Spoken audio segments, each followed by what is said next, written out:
ओम शांति।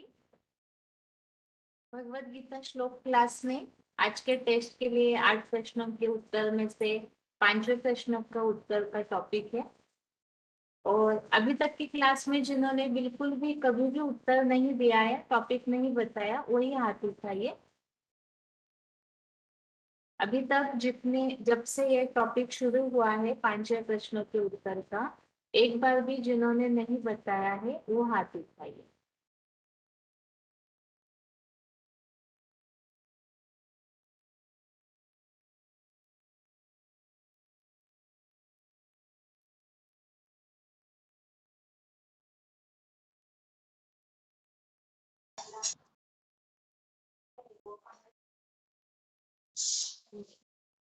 ओम शांति दीदी। हाँ जी,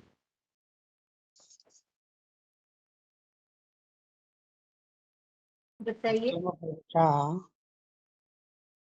उत्तम पुरुषा तु सभ्या परमात्मा युधि उदत्ता यो लोकतंत्राय अविश्व विवर्ती अध्याय ईश्वरा।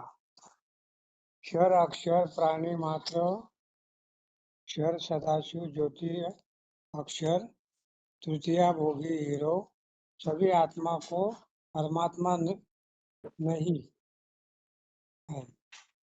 अक्षर मास्टर त्रिलोकी नाथ सदा शिव ज्योति समान शिव बाबा सुख दुख और शांति धाम।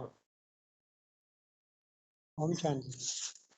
आपने कल का टॉपिक नहीं सुना था? नहीं, पहली बार जो है ना मैं बता रहा हूँ। पहले बहुत 2-3 महीने का गैप हो गया अभी बीच में। ठीक, आगे बताइए। हम जिनका फोन शांति दीदी। हाँ जी, हम रोल नंबर 26643 दीदी। हाँ जी, दीदी गंगा पतित पावनी ये बताना ना। हाँ जी। हाँ दीदी, कहते हैं गंगा पतित पावन है तो फिर शंकर के सिर पर क्यों विराजमान है? ये भक्ति मार्ग में दुनिया वाले बोलते हैं कि गंगा पतित पावनी है। अगर दीदी गंगा पतित पावनी होती तो दुनिया में तो हर साल हर वर्ष दुनिया नहाने जाती है, तो इधर पाप करती और उधर नहा कर आती तो पावन उनके जो पाप होते वो खत्म हो जाते। लेकिन उन लोगों को ये नहीं पता है कि पाप हमारी आत्मा द्वारा होते हैं, शरीर नहीं करता है। तो हमें शरीर धोने की जरूरत नहीं है, हमें आत्मा को धोने की जरूरत है। तो उनको ये भी नहीं पाप होते कैसे हैं। पाप तो बोलते हैं ना, जो दापर युग से रजोगुण जो है काम विकार क्रोध बहुत भोगी है, जिसके द्वारा हम लोगों को हमसे पाप होते हैं। तो इसलिए पाप कौन करती है? हमारी आत्मा करती है। तो आत्मा बोले, बाबा बोलते हैं कि आत्मा में पाप वो कहाँ से बनता है? तो कहते हैं कि वो पहले पहले पाप कहाँ आता है? पहले तो मन में पाप आता है, मन बुद्धि द्वारा जो है उसमें पाप आता है, तो उस फिर बाद इंद्रियों में आता है। अब पहले आत्मा ही पाप करती है तो फिर इंद्रियों में आता है, पहले मन बुद्धि में आता है तो फिर इंद्रियों में आता है। तो बोलते हैं कि अगर शरीर हमारा पाप करता है तो इंसान जब मरता है तो उसका जो शरीर है वो आत्मा जो शरीर में किए पाप है वो उधर ही भस्म हो जाने चाहिए थे। तो दूसरे जन्म में उन्हें निरोगी काया मिलनी चाहिए थी। लेकिन देखने में आता है कि जो हम बोलते हैं कि इधर जो पाप किया है वो अगले जन्म में हमें उसका दंड मिलता है। तो उसे देखने में भी आता है जो इधर दुनिया पाप करती है तो आगे कोई लूला होता है, कोई लंगड़ा होता है। इसका ये मतलब है कि उसके पाप, एक तो आत्मा आत्मा जो पाप किया है वो उनके साफ नहीं हुए हैं। तो उस आत्मा को धोने के लिए हमें क्या चाहिए? जो भगवान परम पिता इस सृष्टि पर आकर हमें ज्ञान सुना रहे हैं वही सच्चा ज्ञान है, वही पतित पावन है। उसी के ज्ञान से हमारी सुनेंगे तो हमारी आत्मा जो है पावन बनेगी। लेकिन दुनिया में बोलते हैं नहीं, हमारा शरीर ही हम गंगा में धोएंगे तो हमारा शरीर पावन बन जाएगा। लेकिन दीदी दुनिया में इतने पाप हो रहे हैं, इतने दुनिया में तो पाप ही बढ़ता ही जा रहा है। तो दुनिया बहुत नहाती है, साधु संत महात्मा भी नहाने जाते हैं गंगा में। तो वो भी दीदी पतित हैं, अगर पतित हैं तभी तो गंगा में नहाने जाते हैं, अगर पावन होते तो गंगा में नहाने क्यों जाते? तो इसलिए बोलते हैं हमारी आत्मा पर दीदी पाप बनते हैं, क्योंकि पाप हमारी आत्मा इधर पाप करती है तो अगले जन्म में भी हमें माँ बोलते हैं कि इधर आत्मा पाप करती है, जो उस जन्म में हम जाते हैं तो उसके वाइब्रेशन द्वारा ही बोलते हैं कि आत्मा इधर जो है पाप किया है उसी के संस्कार ही हमारे आगे जन्म में जाते हैं। बोलते हैं कि आत्मा होती है, आत्मा को तो हवा उड़ सुखाती नहीं है, अग्नि से जलाती नहीं है, शस्त्र से काटता नहीं है, पानी से भिगोता नहीं है। लेकिन इस आत्मा ने जो इधर कर्म किए हैं, उसी वाइब्रेशन वो अगले जन्म में भी कन्वर्ट हो जाते हैं, और उधर वही संस्कार हमारे उस शरीर में मिलते हैं, क्योंकि वो आत्मा के आधार पर ही हमें उधर शरीर मिलता है, पिंड तैयार होता है, और जब आत्मा उस घर में प्रवेश करती है तो वही संस्कार उसमें पक्के हो जाते हैं। ओम शांति दीदी।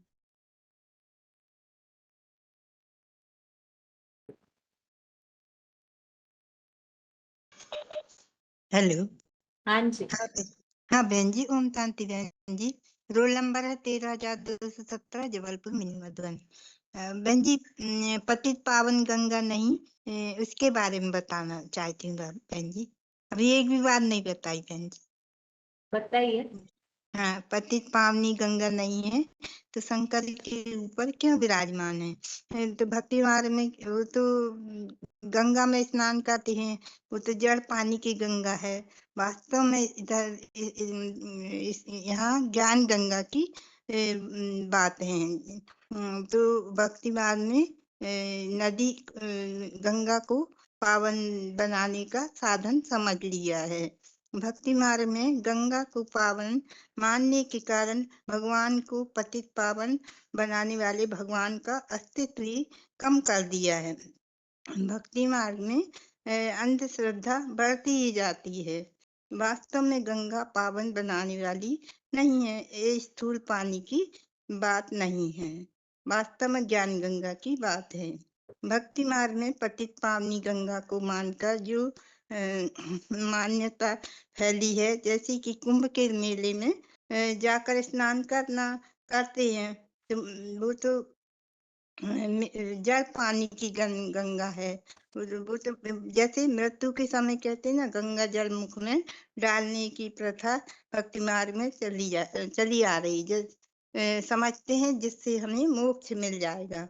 वास्तव में मोक्ष मिलने की बात नहीं है। और भक्ति मार्ग में गंगा का जल लाकर रखते हैं और सोचते हैं कि हम गंगा के जल से सब शुद्ध हो जाएगा। वास्तव में ये बाप आकर जो ज्ञान देते हैं, उससे सब मनुष्य आत्मा पतित से पावन बन जाती हैं। गंगा में सभी जाकर स्नान तो करते हैं। गंगा का पानी इतना मैला हो गया है कि ये मान्यता निकल आई है कि राम तेरी गंगा मैली हो गई है। प्रश्न उठता है कि गंगा मैली कैसे, परंतु राम तेरी गंगा मैली क्यों? पतित पावनी गंगा है तो दुनिया के लोग क्यों भ्रष्टाचार पापाचार करते दुनिया में क्यों करते हैं? भारतवासी गंगा को गंगा के पावन गंगा के पानी से पावन गंगा के पानी को पावन मानते हैं, परंतु गंगा पतित पावनी नहीं है। अगर गंगा पतित पावनी होती तो इस बात का गीता में उल्लेख आता। तो 10 के 21वें श्लोक में बताया है, पवनः पावनतम अस्मि रामा। और गंगा के जल से आत्मा पावन नहीं बनती। वास्तव में ये भगवान के ज्ञान जल से आत्मा और मन बुद्धि, आत्मा सहित आत्मा की मन बुद्धि शक्तियां पावन बनती हैं। इतना ही बहन जी। हाँ बहन जी। समझ लीजिए, थोड़ा अच्छे से प्रैक्टिस कीजिए। हाँ टॉपिक तो जी। अभी पूरा होने जा रहा है ना। हाँ। आगे बताइए। ओम शांति। हाँ पावन और पतित का डिफरेंस कल बताऊंगा। हाँ जी। अभी हम धीरे धीरे तमो प्रधान से तमो रजो और सतो को हमारा स्थिति बढ़ता जा रहा है। तो जब पावन माने 5 विकारों का प्रभाव माने मन, वचन, कर्म, दृष्टि और वृत्ति में भी नहीं पड़ेगा। आत्माभिमानी होने के कारण माने हल्की फुल्की होकर हम सदा खुशी में रहेंगे और शांति धाम और सुख धाम का प्रैक्टिकल अनुभव भी यहाँ ही करेंगे। 5 विकार को कंप्लीट जीत पाएंगे। दैवी गुण धारणा होगी और चरित्रवान होंगे, स्वर्गीय स्टेज का जो वाइब्रेशन खुद हम बनाएंगे, अपना अपना वाइब्रेशन हर आत्मा का होता है। तो शरीर भी निरोगी शरीर होगा, कोई भी बीमारी नहीं होगी। ऊंची स्टेज में स्वर्ग का सुख अनुभव करेंगे, कंप्लीट निराकारी, निर्विकारी और निरहंकारी बनेंगी। सभी के प्रति शुभ भावना और शुभकामना होगा, किसी के प्रति भी हमारा अशुभ या द्वेष भाव नहीं होगा। वसुधैव कुटुंबकम का फीलिंग होगा। आत्मिक स्थिति, आत्मिक दृष्टि पक्का होगी। और विनाश काल में भी हमारा स्वस्थिति बहुत पक्की हो जाएगी और अटल अचोल अचल अडोल रहेंगे। यानी एक तरफ जय जयकार और दूसरी तरफ हाहाकार में हम जय जयकार के एरिया में रहेंगे और स्वर्णिम संगम युग की हमारा प्राप्ति होगी। और जब पतित का स्टेज है हमारा, काम संकल्प वर्जित, सदा काम विकार की संकल्प आएगा, व्यर्थ संकल्प आएगा, मित्र संबंधियों का सदा बुद्धि में होगा, इसी दुनिया का धंधाधोरी का सदा मन में चलता रहेगा।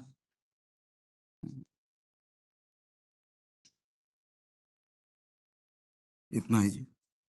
ये टॉपिक हमने क्यों समझा था, किस प्रसंग में समझा? हम सुनते जी, गंगा की जल में हम पावन नहीं बन सकते हैं। ये शरीर क्यों, आत्मा में ही पाप का स्टॉक जमा होता है, 63 जन्म का पाप। तो आत्मा का पाप को खत्म कर, पाप का भस्म करने के लिए ही साकार में आया हुआ निराकार को आत्मा समझकर आत्मिक स्थिति में याद करने से ही सारा पाप 63 जन्म का विकर्म विनाश होगा। तब जाकर हम पावन बनेंगे और दिया हुआ ज्ञान को और श्रीमत को फॉलो करेंगे। तो ठीक।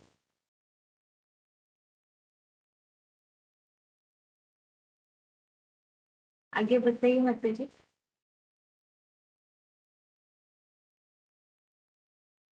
हेलो, ओम शांति दीदी। हाँ जी। हाँ, अ, भक्ति मार्ग में पतित पावनी गंगा को मान्यता देते हैं, क्योंकि पति एक बार जन्म में गंगा स्नान करेंगे तो हमारे पाप सभी चले जाएंगे। तो एक उपास रहने दो, कभी भी रहने दो, तो गंगा स्नान करने जाते हैं। और साधु सन्यासी भी स्नान करते हैं, फिर भी ये पतित पावन सीताराम का भजन भी करते हैं। और भगवान के प्रति उनको मान्यता कम करने के लिए भक्ति मार्ग में गंगा का स्नान करने का महत्व बनाते हैं। तो ये तो कहानी वहां से शुरू होता है, जब से सगर राज के 60,000 पुरखों की कपिल मुनि से जो भस्म होते हैं, तो उनके उद्धार के लिए भगीरथ ने एक बार तो तपस्या करते हैं, तो गंगा स्वर से नीचे उतरती तो शिव की जटाओं में बंध जाती है। और उसी से और दूसरा बार तपस्या करते तो गंगा धरती पर आती। तो तब से मान्यता होती है कि गंगा में स्नान करने से पति से पावन बनते हैं। अगर गंगा से पति पावन बनते तो आज की दुनिया में से भ्रष्टाचारी, दुराचारी, कोई देवता भी नहीं दिखते, कोई श्रेष्ठ भी नहीं दिखते, एक दूसरों को द्वेष ईर्ष्या करने वाले होते हैं। तो पतित पावन, और ये भी कहते हैं कि पतित पावन आओ, लिबरेटर आओ, हमको रावण की जंजीर से छुड़ा के लेके जाए, क्यों बुलाते हैं? तो गीता में भी आया है 10वें अध्याय में 3रे में इतना यो माम अजन्मा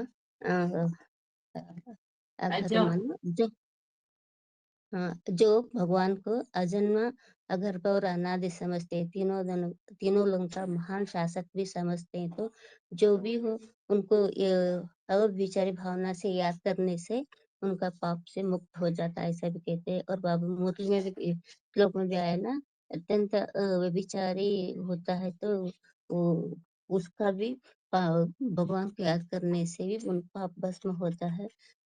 और जैसा भी स्त्री होती तो पूर्व जन्म के कर्मानुसार वो वैश्या होती है, शूद्र होती है, तो उसके पूर्व कर्म के अनुसार ये श्रेष्ठ भगवान को आश्रय लेकर उनको याद करने से एक ही जन्म में परम गति को भी पा सकती है।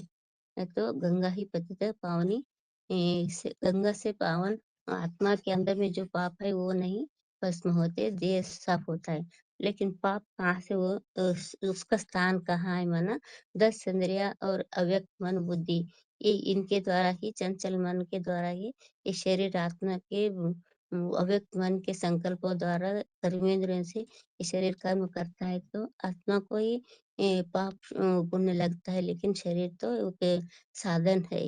आत्मा में ही जन्म जन्मांतर के पाप अच्छे बुरे कर्म भरे हुए होते हैं। जब मन में विचार आता है तो बुद्धि निर्णय नहीं कर सकती है, तो कर्मेंद्रियों द्वारा ही कर्म करता है। और देह कर्म करके वो भी पतित तो बनता है, लेकिन उससे पतित तो शरीर को मरने के बाद जलाते हैं, तो कर्म भस्म हो जाना चाहिए, वो भस्म नहीं हो जाते हैं। तो इसीलिए आत्मा आत्मा अ, अविनाशी है और शरीर विनाशी है। तो शरीर के पाप तो भस्म होना चाहिए। तो क्योंकि पंच तत्वों से बना है शरीर, तो मिट्टी में मिल जाता है और जल जाता है, लेकिन आत्मा में तो उनका पाप और संस्कार से भी भरे हुए रहता है। तो इसीलिए आत्मा पतित होती है, उसको भी पाप और पुण्य लगता है। वो आत्मा एक शरीर छोड़ दूसरे शरीर में जाती है, तो जब भी कभी अच्छे बुरे संस्कारों को 23 तत्वों को ले जाती है, तो उसी आधार से उसको पुनर्जन्म में जाना पड़ता है।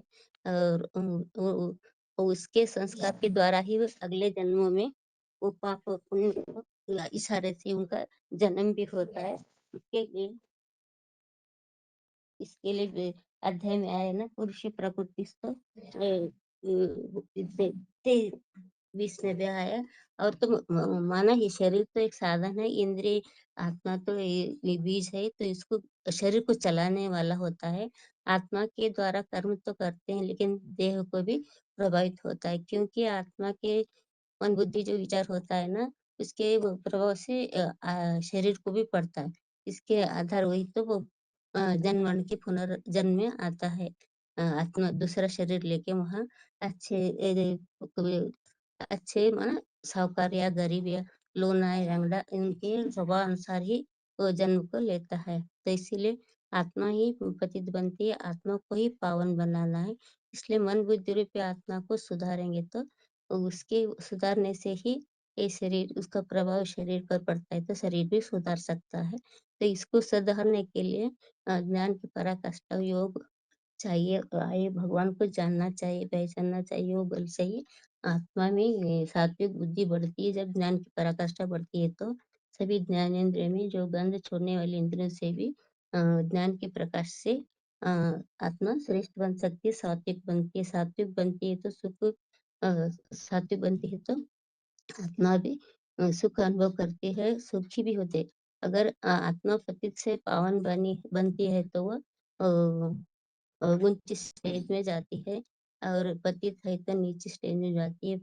पावन है तो वह खुद भी सुख रहता है और दूसरों को भी सुखी देने वाली होती है। पतित माना नीचे गिरा हुआ, और जो शरीर से हो या वृत्ति से हो या शक्ति से भी क्षीण होता है, नीचे गिरता है। पतित माना मनुष्य, पावन माने देवता। और पतित माना ही आत्मा में दुखी होते हैं, पावन माना उसकी होता है। और अगर आत्मा में पूरा हमारा विकार भस्म हो जाए, तो पावन बनता है। पावन बनने से भी आत्मा पावन सुखी दुनिया में जाता है। पतित बनने से इसी दुनिया में ही जन्म लेना पड़ता है। तो बाबा कहते हैं, तुमको तो पति से पावन बनना है, जो जितना पुरुषार्थ करते हैं उतना ही अच्छे दुनिया में जाएंगे। तो इसी जन्म में ही अनुभव भी कर सकते हैं कि जो पति से पावन बने हुए होते हैं, वो सभी सदा सुखी खुशी से रहते, सुखी रहते, और उनमें सुख स्वरूप होते हैं वो आत्मा, और किसी अशांत का नाम निशान नहीं होता है। तो इतना श्रेष्ठ को हो जाती थी, वो कि स्वर्ग में ही जाता है और सुख इसी जन्म में अनुभव भी करता है, और इसी जन्म में देह रहते हुए भी परे से परे होता है। तो उसको कोई कर्म करने का भी नहीं होता। मान बाबा कहते हैं ना, कयामत के समय खुदा के बंदे सब स्वर्ग में आराम से रहेंगे। माना सभी प्रकृति सतयुग में उनको मुहैया करती है, तो उनको कोई कर्म करने नहीं देता। वो तो वो अनुभव यहाँ ही भगवान आकर कहते हैं कि जो तुम जितना पुरुषार्थ करेंगे उतना पावन बनेंगे, तो सुख भी अनुभव करेंगे, सुखी भी रहेंगे, औरों को भी सुख देंगे। हमें माना पति से पावन बनेंगे तो विकार भी नहीं होते हैं।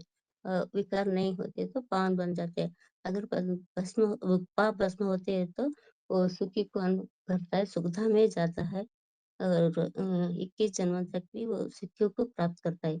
अगर पतित होता है तो विकार होते हैं उसमें नीचे गिरता है, दृष्टि से, वाचा से, दृष्टि से, वृत्ति से और विमर्शन से नीचे गिरता है, तो इसी जन्म में जन्म लेना पड़ता है।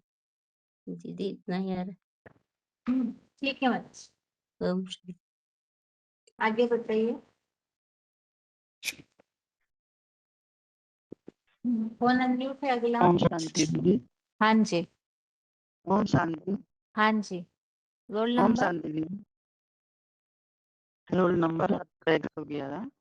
दीदी बाबा ने कहा कि ना, जैसे भक्ति मार्ग में कहते हैं कि पतित पावनी गंगा है, लेकिन पतित पावनी गंगा क्यों है? क्योंकि भगवान भोलेनाथ के सिर पर विराजमान है, इसलिए उसको पतित पावनी गंगा बोलते हैं। लेकिन पतित पावनी गंगा कैसे हो सकती है? पतित पावन तो बाप होगा, क्योंकि पतित पावन सीताराम कहा गया है। तो सीताराम पतित पावन, सीताराम मना पतित पावन लक्ष्मी नारायण नहीं कहा जाता, पतित पावन राधा कृष्ण नहीं कहा जाता, पतित पावन शंकर पार्वती भी नहीं कहते, पतित पावन लक्ष्मी और जगदम्बा भी नहीं कहते, लेकिन पतित पावन एक सीताराम ही गाया हुआ है। तो जब तक वो पतित पावन सीताराम से हम ज्ञान नहीं सुनेंगे, प्रैक्टिकल में पाठ उनका जब चल रहा है, तो उनके द्वारा ही हम सब आत्माओं को पतित से पावन बनना है। तो पावन बनाने की तो एक ही मशीन है, बाबा ने कहा है कि पतित से पावन बनाने की एक ही मशीन है। बाकी कितने भी गुरु सदगुरु आए, लेकिन पतित से पावन कोई नहीं बना सकता, क्योंकि सृष्टि जब अपावन बनती है, पतित बनती है, तब ही एक बाप आकर के सारी मनुष्य आत्माओं को पढ़ाई पढ़ा के, नॉलेज दे करके आत्मा का और हर आत्मा को पावन बनाता है। क्योंकि जब तक हम भगवान से नॉलेज, बाप से नॉलेज नहीं लेंगे, नहीं पढ़ाई पढ़ेंगे, तब तक हम पतित से पावन नहीं बन सकते। कोई भी ऐसी संसार में मना मशीन नहीं है कि जो पतित से पावन बना सकते, क्योंकि एक ही मशीन है, वो है पतित पावन सीताराम। दीदी और हम यहाँ हैं, ठीक है लिखे भी नहीं है दीदी। ओम शांति। हाँ जी, बताइए ओम माता जी। ओम शांति दीदी। हाँ जी, पतित, अगर पतित पावनी गंगा है तो शंकर के ऊपर विराजमान क्यों बताइए? तो भक्ति मार्ग में तो गंगा को पतित पावनी समझते हैं, तो लोग पतित पावनी के रूप में भगवान को क्यों बुलाते हैं? कहते हैं पतित पावन आओ, लिबरेटर आओ, मुक्तिदाता आओ, ये कहकर बुलाते हैं। तो गंगा के पानी से तो पाप धुलते नहीं है, यानी ना गंगा पतित पावनी है या नहीं, इस बात को समझने के लिए हमको पहले ये समझना पड़ेगा कि पाप की परिभाषा क्या है। तो पाप किसे कहा जाता है? जैसे काम क्रोध भी बहुत बड़े बड़े पाप हैं और ये आत्मा के शत्रु भी हैं। तो इनका निवास स्थान कहाँ पर है? तो मन, बुद्धि और इंद्रिया, इसमें इस पापों का निवास स्थान है। तो गीता में इसके लिए ही बताया ना, कामेषु क्रोधेषु रजोगुणो समदव माशनो मा पाप विद्यानमिन बैरिणम। तो सबसे पहले जो पाप की बात है ना, वो मन में आती है।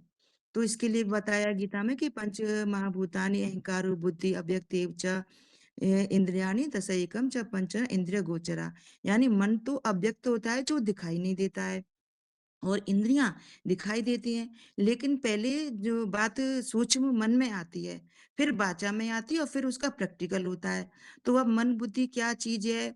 तो ये भक्ति मार्ग वाले तो जानते नहीं है कि मन बुद्धि को ही आत्मा कहा जाता है।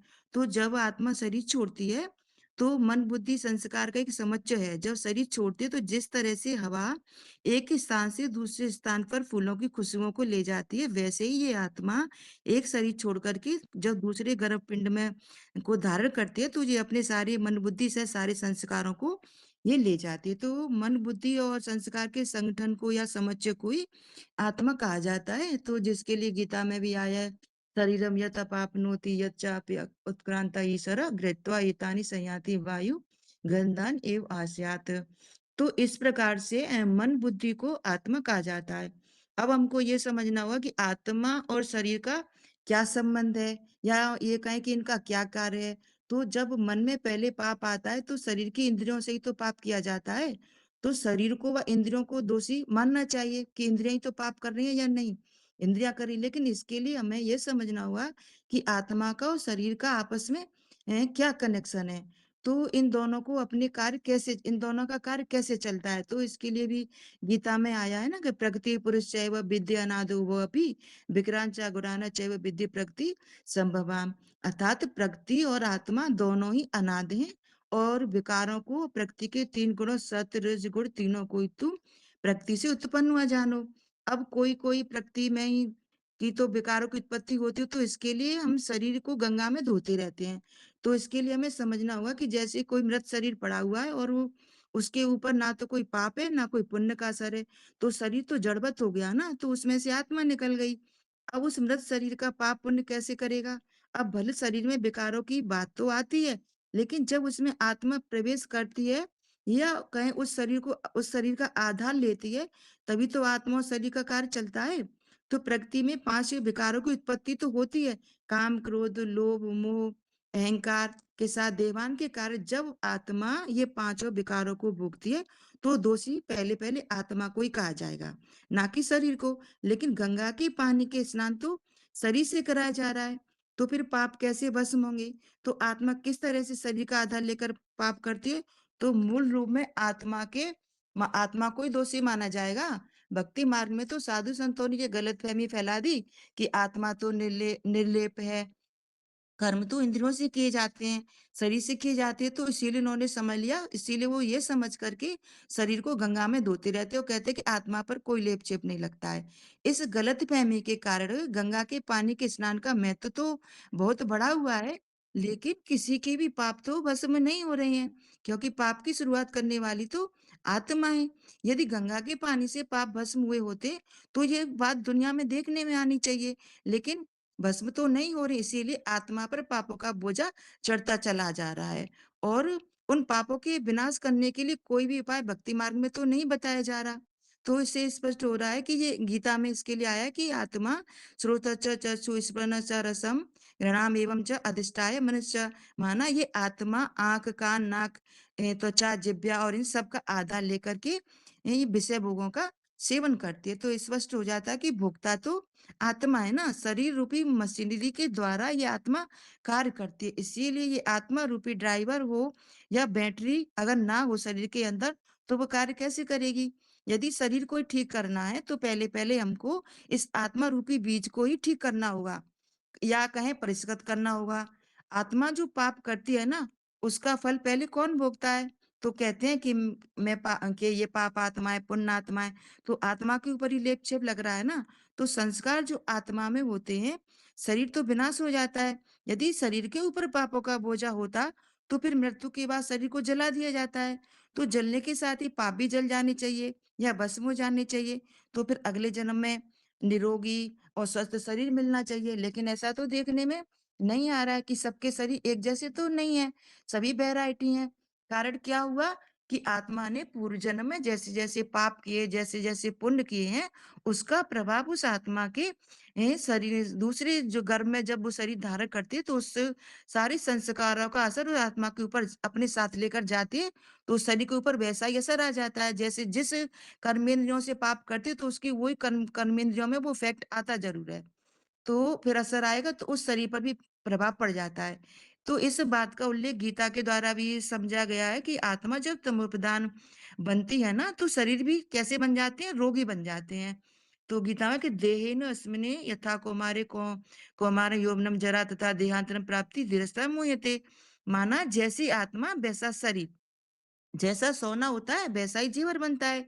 इसीलिए आत्मा का परिवर्तन जरूरी है, लेकिन आत्मा तो अति सूक्ष्म है और शरीर तो स्थूल है। तो पहले पहले मन से शुरुआत होगी ना, तो बुद्धि अपनी निर्णय शक्ति को जब खो देती है, तो पाप संस्कार बन जाते हैं। लेकिन भक्ति मार्ग में इस बात को न समझने से शरीर को पानी में धोया जा रहा है। तो यह गलत फहमी है। इसीलिए परिणाम क्या हो रहा है कि पाप तो धुल नहीं रहे हैं, इसीलिए सारी दुनिया में पापाचार और अत्याचार बढ़ता ही चला जा रहा है। तो इस प्रकार से अब प्रकृति के बारे में गीता में भी 2 प्रकार की प्रकृति बताई है ना, कि एक जड़ प्रकृति और एक चेतन प्रकृति। तो ये जो शरीर है ना, वो 5 तत्वों से बना हुआ है, पृथ्वी जल अग्नि वायु आकाश। इन सब के संघात से मिलकर ये शरीर का निर्माण होता है। और आत्मा तो आत्मा के लिए तो गीता में क्या बताया कि आत्मा चैतन्य प्रकृति के रूप में कहा गया है। और साधारण भाषा की बोलचाल में भी यही कहा जाता है ना कि इनका तो स्वभाव ही ऐसा है, इनका तो नेचर ही ऐसा है, इनकी तो आदत ही ऐसी है। तो उस प्रकृति को ही तो भाव स्वभाव संस्कार कहते हैं। आत्मा के भाव स्वभाव संस्कार का नेचर या प्रकृति कहा जाता है। इस प्रकार से चैतन्य प्रकृति कहा जाता है, क्योंकि चैतन्यता आत्मा में होती है, जैसे कि एक बैटरी की तरह होती है। तो जब चेतन प्रकृति आत्मा सुधरेगी तो उसका असर जड़ प्रकृति पर भी तो पड़ेगा, क्योंकि शरीर के 5 तत्व है ना, वो जड़ है। और जड़ में अपने आप तो परिवर्तन नहीं आ सकता। प्रकृति में जो भी तत्व हैं तो अपने ऊपर अलल चलन में नहीं आते, उसी के संगात से ये शरीर बनाए। यदि आत्मा रूपी बैटरी शरीर में ना हो तो शरीर 5 तत्वों का जड़ पुतला है, तो बिना आत्मा के वो कार्य कैसे करेगा ही नहीं। तो शरीर में तो सारा क्रियाकलाप चलता है। मुख्य कौन हुआ? जरूर आत्मा हुई। तो पाप करने वाली पुण्य करने वाली आत्मा हुई ना, विषय भोगों को भोगने वाली आत्मा है। इसीलिए पाप आत्मा पुण्यात्मा कहते हैं। तो शरीर के लिए कोई नहीं कहता है पाप शरीर पुण्य शरीर। तो पतित कौन बनी? पहले पहले आत्मा ही बनी है ना, मन के विचारों के कारण। अब सुधरना किसे होगा? तो पहले पहले मन को ही सुधारना होगा। और मन को कैसे सुधारा जाएगा? तो उसी के आधार से शरीर भी सुधरेगा। अब आत्मा में तो अनेक जन्मों के अपने अपने स्वभाव संस्कार भरे हुए होते हैं, तो वैसा ही वो पाठ बजाने के लिए मजबूर रहती है, क्योंकि उसमें वो रिकॉर्ड भरा हुआ है। तो इसके लिए भी गीता में बताया है ना, प्रकृति कृतकर्माणि गुण कर्म स्वभाव, प्रकृति कृतकर्माणि गुण कर्माणि सर्वस अहंकार विमूढ़ात्मा कर्ता न भी मन्यते। माना प्रकृति के द्वारा जब कार्य किए जा रहे हैं, हर आत्मा में अपना अपना पार्ट रिकॉर्ड भरा हुआ है, तो उसकी स्वभाव संसार से बंधी हुई सभी आत्माएं उसी अनुसार सारा कार्य करती हैं। तो मूल में चैतन्य प्रकृति जिसमें रिकॉर्ड भरा हुआ है, अब सब आत्मा में ही भरा हुआ है। तो फिर आत्मा को ही सुधरना होगा। अच्छे कर्म करेंगे तो अच्छे स्वभाव संस्कार बनेंगे, और बुरे कर्म करेंगे तो बुरे स्वभाव संस्कार बनेंगे, मन बुद्धि में समा जाते हैं।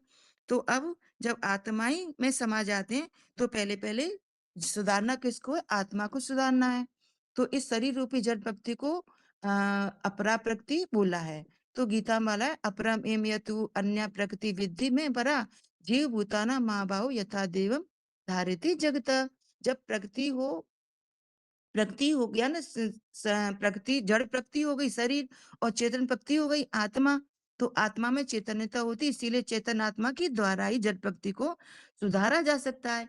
अब वो किस तरह से सुधरेगी? तो उसके लिए भी गीता में आया है कि तत्र सतम निर्मलतात प्रकाशम अनामयम सुख संगेन बंधानी ज्ञान संगेन च अदना। जब चेतन प्रकृति आत्मा सुधरती है तो जग प्रकृति के ऊपर भी उसका असर पड़ता है, तो सब प्रकार से सुख प्रदान करा देती है। जब आत्मा में सतोगुण बढ़ जाता है तो ज्ञान की आसक्ति भी बढ़ जाती है, तो वो सुख आसक्ति से बांधती है। तो जब आत्मा में ज्ञान प्रकाश बढ़ेगा, उसकी देह के सभी इंद्रियों में भी वो ज्ञान प्रकाश बढ़ता है। तो समझना चाहिए कि आत्मा में सत्वगुण विशेष रूप से बढ़ा हुआ है। तो हमको आत्मा के ज्ञान की प्रकाशता को ही बढ़ाना होगा। तो जितना जितना आत्मिक चिंतन करेंगे, उतनी उतनी हमारी प्रकृति हमारी स्वभाव संस्कार स्वतः ही स्वाभाविक रूप से बन जाएंगे। हमारा वाइब्रेशन सात्विक होने से ही अगला जन्म जो भी हमें मिलता है वो सात्विक वातावरण में ही मिलेगा। और जब मन बुद्धि आत्मा में अज्ञानता के संस्कार समाते हैं तो आत्मा तामसी बन जाती है, और जब ज्ञान के संस्कार समा जाते हैं तो शुद्ध संकल्पों की प्रकाष्ठा हो जाती है। हाँ दीदी, अभी इतना ही, थोड़ा मुझे कहीं जाना है। ठीक है माता जी, बाकी श्लोक का उच्चारण हाँ, थोड़ा जल्दबाजी में थोड़ा हो जाता है। ठीक है। हाँ दीदी, ठीक। आगे बताइए। रोल नंबर बताइए, फोन अनम्यूट है।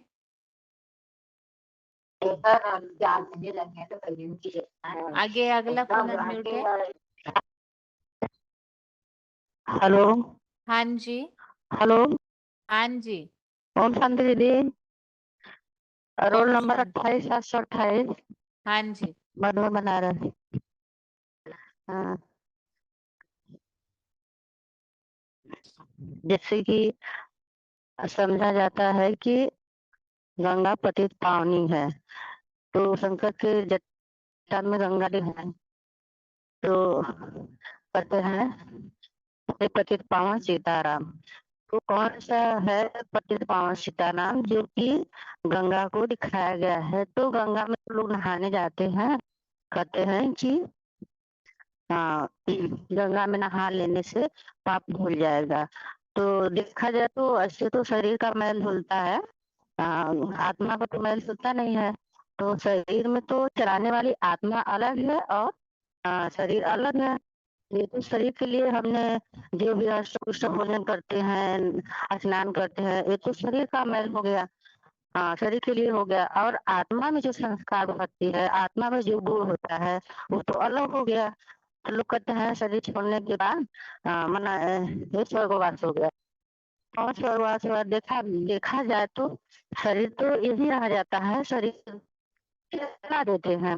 तो शरीर को जला देने से पाप भी जल जाता है, आत्मा भी जल जाती है नहीं, आत्मा तो जलती नहीं है। हाँ आत्मा तो अलग है। तो ऐसे तो मना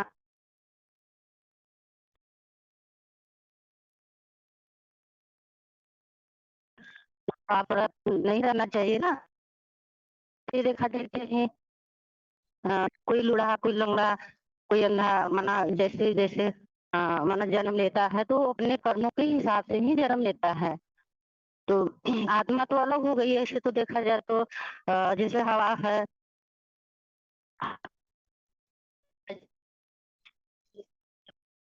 उनको सुगंध लेकर उसे आत्मा जो अपने संस्कार और गुण को लेकर के तो हर चीज तो शरीर की ही मतलब साथ आत्मा जो करती है वो अ, आत्मा पर ही इच्छुक लगता है। आत्मा पर इच्छुक लगता है तो मतलब शरीर पर जैसे शरीर को दीदी हमको तो आता नहीं, हम शांति बस थोड़ा सा ही आता है, हम शांति। आगे किनका हेलो अनम्यूट है फोन? हाँ जी। 13 170 हम्म।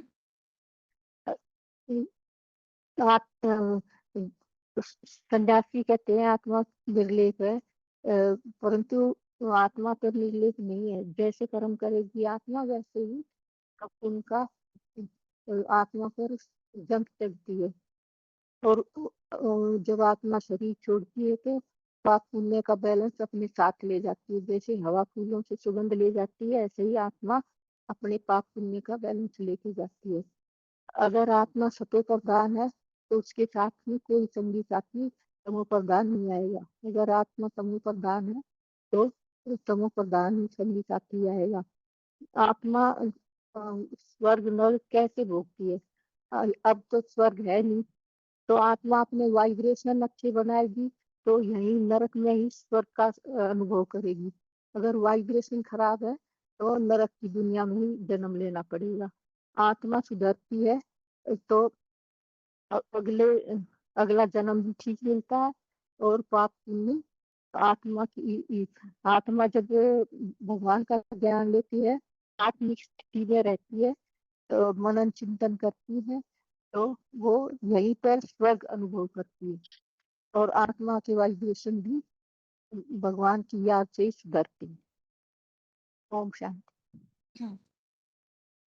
कल के टॉपिक में जो हमने पतित पावन की निशानियां समझी और इसके पिछले हफ्ते भी, तो निशानियां हमने किस कारण समझी थी? पांचवें प्रश्न के उत्तर में पतित अर्थात क्या, पावन अर्थात क्या, इन निशानियों को हमने क्यों समझा था? ओम शांति दीदी। हाँ जी। दीदी पतित माना नीचे गिरना और पावन माना ऊंचे उठना, माना ऊंची स्टेज में जाना। तो पतित जो होते हैं, जो पतित जो होते हैं, जो कर्म करते हैं, जैसे कि हमारे कर्म पाप कहाँ से शुरू होते हैं? मन से शुरू होते हैं। जो मन में पाप करते हैं तो हमारे इंद्रियों में आते हैं। तो इंद्रियों से हम जो पाप करते हैं, आत्मा ही पाप और पुण्य में आती है, ना कि शरीर आता है। अगर हमारी आत्मा पावन है और पतित नहीं है तो हमें क्या दिखाई पड़ेगा कि हम हमारे वाइब्रेशन हमारी को हम सुखदाई बनाएंगे, सबको हम किसी को दुखदाई नहीं बनाएंगे। और हम जैसे कि सत्व प्रधान हमारी जो आत्मा बनती है, तो हमारे जो वाइब्रेशन है, वाइब्रेशन भी शुद्ध बनेंगे। शुद्ध बनेंगे तो सबको सबको हम सुख दे सकेंगे, क्योंकि पतित बनने से तो सब दुखी होते हैं, कोई भी सुख नहीं रहता है, कोई भी सुखी नहीं होता है दुनिया में। आज दुनिया में अगर हम गंगा से ही स्नान से हम पावन बनने होते, तो क्या इस दुनिया में दुख की दुनिया दिखाई पड़ती? इतने भी गंगा स्नान करके आए हैं, कुंभ के मेले में इतने भी करोड़ों लोगों ने स्नान किया है, क्या वो पावन बन गए? अगर वो पावन बने होते तो वो सुख की दुनिया में पहुँचते ना, सुख की दुनिया स्वर्ग बनाते ना। तो आज तो दुःख की दुनिया ही दिखाई में पड़ रही है, कोई सुख तो कोई दिखाई नहीं पड़ रहा है, सब हाय तो हमें निकाल रहे हैं। कोई कर्म ऐसा नहीं हो रहा है जो कि गंगा से पावन बन चुके हों। तो पावन गंगा से नहीं बन सकते हैं, क्योंकि हमारी आत्मा शरीर को तो धो लिया गंगा से, परंतु हमारी जो आत्मा जो पाप कर्म करती है, पाप पुण्य में आती है, वो तो हमने धो ही नहीं पाई। क्योंकि वो धुल नहीं सकती है इस जल से, स्थूल जल से नहीं धुल सकती है, जो कि भगवान अग्नि हमें गीता में जो ज्ञान सुना रहे हैं, वो उसी से हमारी आत्मा पवित्र बनेगी, उसी से हमारी आत्मा शुद्ध होगी, उसी से हमारी आत्मा के पाप कटेंगे। जितने भी पाप लेप छेप लगे हुए हैं, वो ज्ञान जल से ही कटेंगे। ज्ञान जल इतना हम जीवन में धारण करेंगे, उतना ही हमारे पाप कटते जाएँगे और हम स्वर्ग का अनुभव करते जाएँगे। जैसे कि दो जो सुख होता है, तो हमें अधिक खुशी होती है, हम सुख को सबको सुखदायी बनाने के लिए प्रयास करते हैं। हमारे आत्मा से कोई दुखी ना हो, कोई परेशान ना हो, तो हम सोचें कि हमारी आत्मा पावन बन रही है। अगर हमारी आत्मा से हमसे कोई दुखी हो रहा है, परेशान हो रहा है, तो हम सोचें कि हमारी आत्मा पतित बन रही है। तो पतित और पावन का हम बैलेंस रख सकते हैं, क्योंकि पतित जो होती है, जो कि दुनिया में जो भी भ्रष्टाचार बढ़ रहा है, वो पतित माना नीचे गिरना। नीचे गिरना माना जो भी हम कर्म कर रहे हैं, तो वो नीचे गिरना होता है, और जो हम शुद्ध कर्म करेंगे, भगवान की याद से पावन बनेंगे, तो हम श्रेष्ठ कर्म करने लगेंगे। हम स्वर्ग का अनुभव करने लगेंगे सतयुग के लिए। जैसे कि हम कर्म के अनुसार ही हमारा शरीर दूसरा मिलेगा। जब हम दूसरे शरीर को धारण करेंगे, तो हमारे कर्म के अनुसार ही वो जो कि शरीर मिलेगा, लंगड़ा, लूला, अंधा। जो हमारे बुरे कर्म होंगे, तो ऐसा शरीर हमें प्राप्त होगा, और अगर हम अच्छे कर्म करनी है, तो हमें शुद्ध वातावरण मिलेगा, अच्छा परिवार मिलेगा, अच्छा हमें शरीर मिलेगा, हष्ट-पुष्ट मिलेगा, सुंदर मिलेगा। तो ये हमारी जो आत्मा है, जो आत्मा में जो संस्कार भरे हुए हैं, जैसे कि हवा फूलों की सुगंध को ले जाती है दूसरी जगह, इसी तरीके से हमारी आत्मा भी हमारे पाप या पुण्य कर्म होते हैं, उनको भी ले जाती है, और वही हमने अगले जन्म में भोगने पड़ते हैं। क्योंकि वैसे कहते हैं कि ऐसा हमें दुःख क्यों मिल रहा है? क्योंकि हम दुखी दुनिया में यूँ आए हैं कि हमने पहले दुःख किया है, पाप किया है, तो हमें दुखी दुनिया में आना पड़ेगा ना, शरीर भी हमें ऐसा मिलेगा। तो इस तरीके से हमें अपनी आत्मा को ही शुद्ध करना है। गंगा जल से तो हम शरीर के मैल को धो सकते हैं, जो हमारी आत्मा में मैल चढ़ा हुआ है, उसको तो हम ज्ञान जल से ही धो सकते हैं, उसी से शुद्ध कर सकते हैं, और जभी हम सुखी बन सकते हैं, और आगे की दुनिया में भी हम सुखी रह सकते हैं। दीदी, देखिए।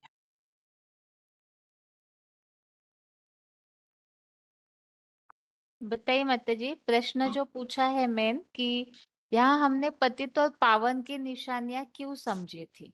हाँ जी दीदी, ये हमने इसलिए समझे हैं कि अगर हम ये समझेंगे कि पतित किसको कहा जाता है और पावन किसको, पतित नीचे गिरे हुए को और पावन जो है उनको जो सुधर जाते हैं उनको पावन कहते हैं। जब हम इस फर्क को समझेंगे तभी हमें पता चलेगा कि गंगा में स्नान करने से पतित बन रहे हैं लोग या हम सब पतित बन रहे हैं या पावन बन रहे हैं। जब हम उस फर्क को समझेंगे तभी हम उसको सुधारने की कोशिश करेंगे। इसीलिए हमने ये अंतर समझा है, क्योंकि पावन जो है वो अभी गंगा के स्नान से कोई नहीं बन रहा, क्योंकि किसी की दृष्टि वृत्ति नहीं सुधरी है, ना किसी को अभी गंगा में स्नान करके आने के बाद कोई ऐसे तो है नहीं कि वो सुखी हो गए या कोई पाप कर्म करना उन्होंने बंद कर दिया, कोई किसी से लड़ाई झगड़ा नहीं करते या दुखी और शांत नहीं होते। तो इससे हमें तभी पता चलेगा कि वो पतित के पतित ही हैं, उनमें कोई अंतर नहीं आया।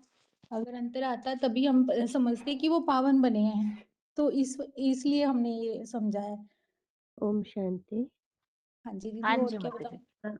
ओम शांति। हाँ संचिता माता। माता जी, लाइन प्रश्न ले नंबर लिए। बताइए माता जी।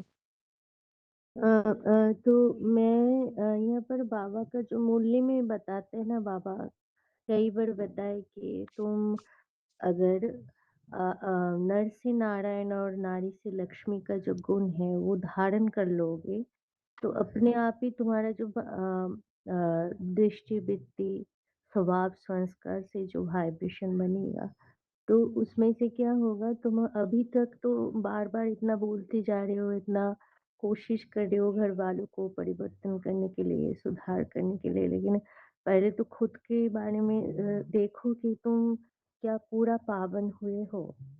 अगर पूरा पावन होते तो तुम्हारी जो दृष्टि वृत्ति वाइब्रेशन उसमें सुधार आ जाता और तुम्हें कुछ बोलना नहीं पड़ता, सिर्फ एक ही बात में एक ही शब्द में ही वो समझ जाते। तो यही सत्य का लक्षण है, मतलब पतित से पावन होने का लक्षण है कि पूरा नर से हमारा अंदर जो नारायण और लक्ष्मी का गुण है वो अगर धारण कर लेंगे तो हमें कुछ बोलना भी नहीं पड़ेगा। हमारा दृष्टि वृत्ति वाइब्रेशन में खुद भी खुद हमारा जो परिवेश में जो भी आते हैं, संबंधी हो या रिलेशनशिप में हो या बाहर वाले हो, जो भी है शतप्रधान बन जाएगा। ओम शांति।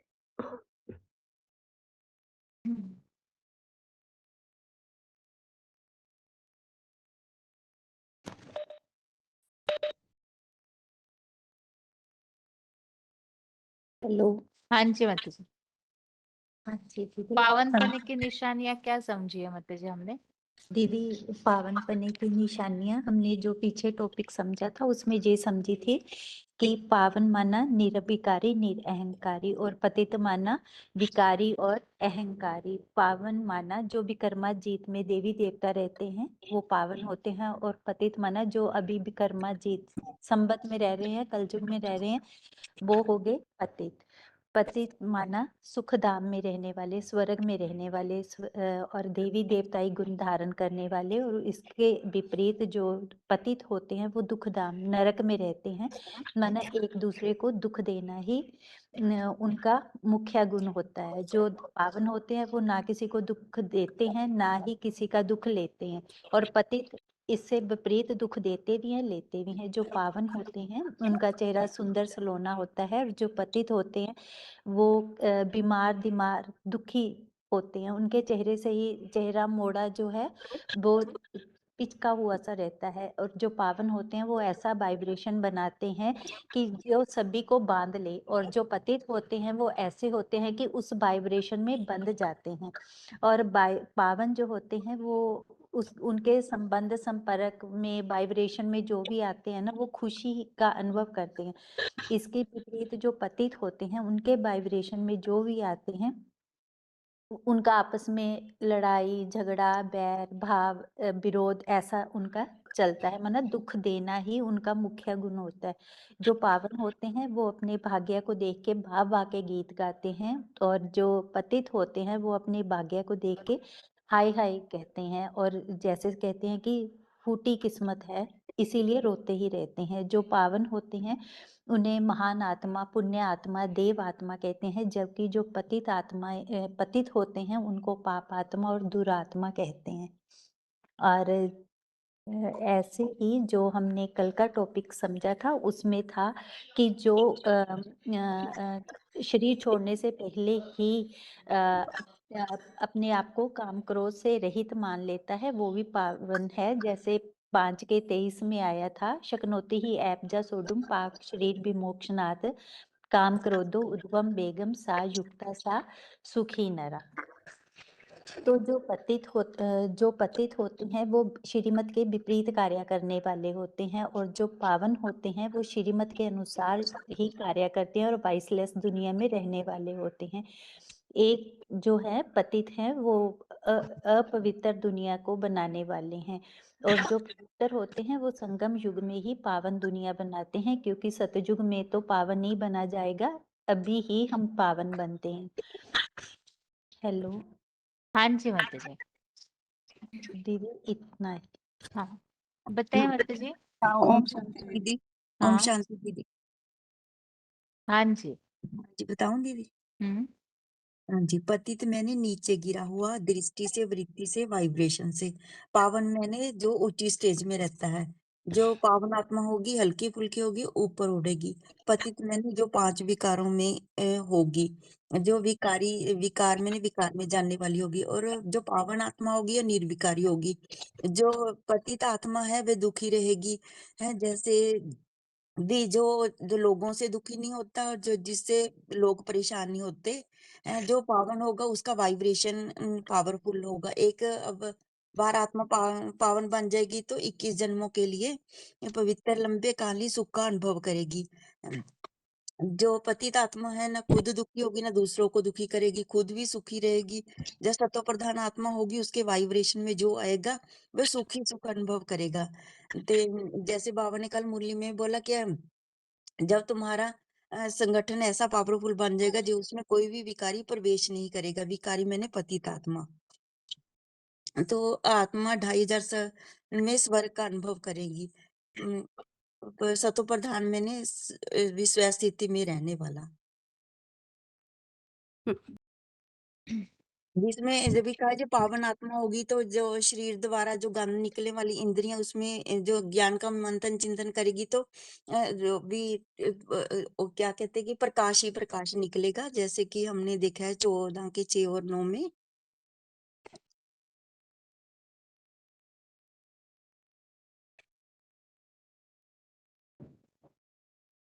तो पतित आत्मा दुख अनुभव करेगी, और जो पावन आत्मा है वह सुखी सुख अनुभव करेगी। भी जो श्लोक में भी बताया 5 के 23 में भी, यदि तुम शरीर छूटने से पहले काम क्रोध आदि विकारों से उत्पन्न हुए अवेग को सहन करेगा तो वह जहाँ ही सुख की अनुभव करेगा। जो जहाँ इसी पुरुषोत्तम संघ जुग ही सुख का अनुभव करेगी।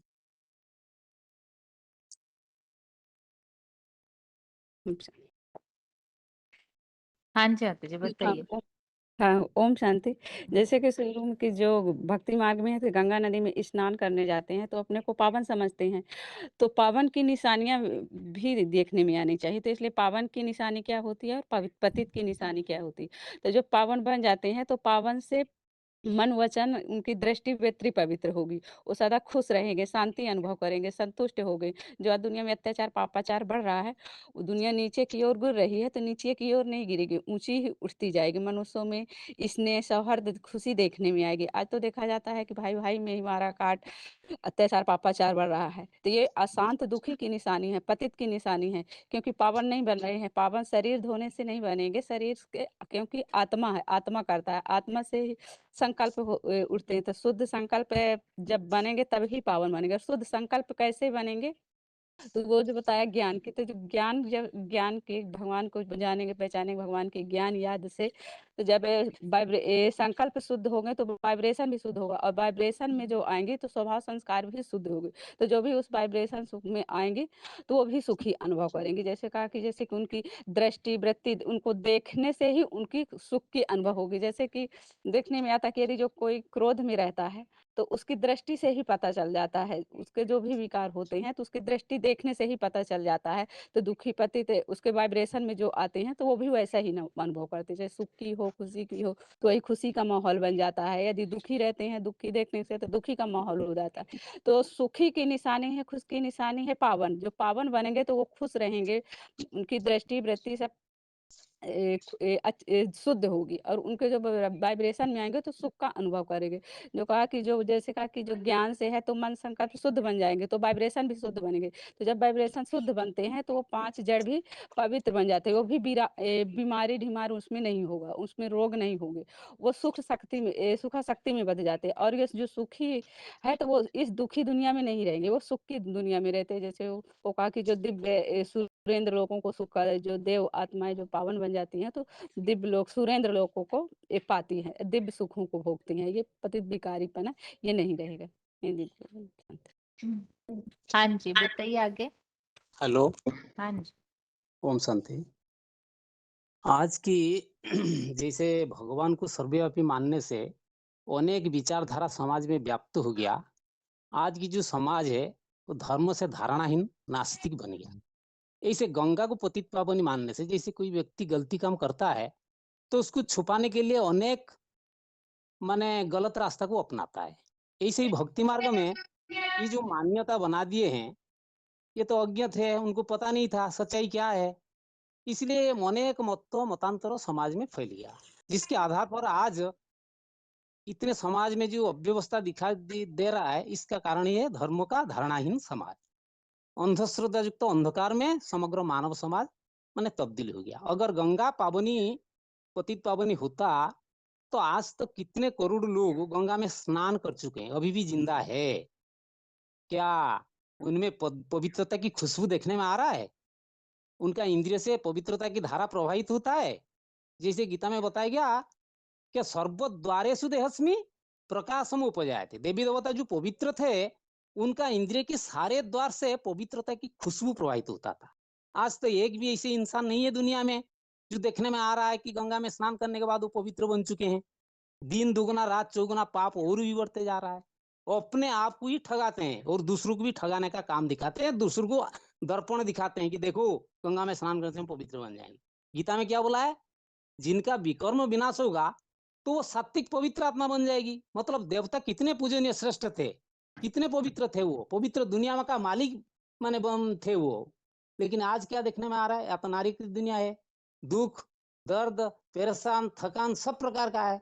जिसको बताया 6:45 में प्रयत्नात्मा यत मानस्तु युगी संसिधि केळविस अनेक जन्म संसिधु यतु यांतिम पराम गति। जिनका संपूर्ण पाप धुल जाता है वह परम सिद्धि अर्थात वैकुंठ लोक स्वर्ग को ही पाता है। कोई पतित आत्मा एक बार पावन बन जाएगा तो लंबे काल तक माना 2500 साल तक संपूर्ण सुख शांति संपन्न दुनिया में ही जाएगा। जिसको बताया था 9:20 में त्रैविद्यांग माम सुमपा पुत्पात्मा योगरिष्टा स्वर्गति पार्थयन्ते ते पुण्यमासद सुरेंद्र लोकम अस्नंति दिव्यान देवी देवे होगा। अर्थात पूरा सत्यता रूपी स्वर्ग माना पवित्र सुरेंद्र लोक रूप राजघराना को पाकर वो दिव्य स्वर्गीय सुखों को भोगेगा। तो कोई पावन होगा तो उसका निशानी क्या होगी? ये बात तो स्पष्ट किया है गीता में स्पष्ट रूप से कि पूरा सत्य माने जिसको बोले आत्मा पावन होता तो सुख ही सुख, दुख का नाम निशान नहीं होगा। सदैव ऊंची स्टेज उस आत्मा अनुभव होगा।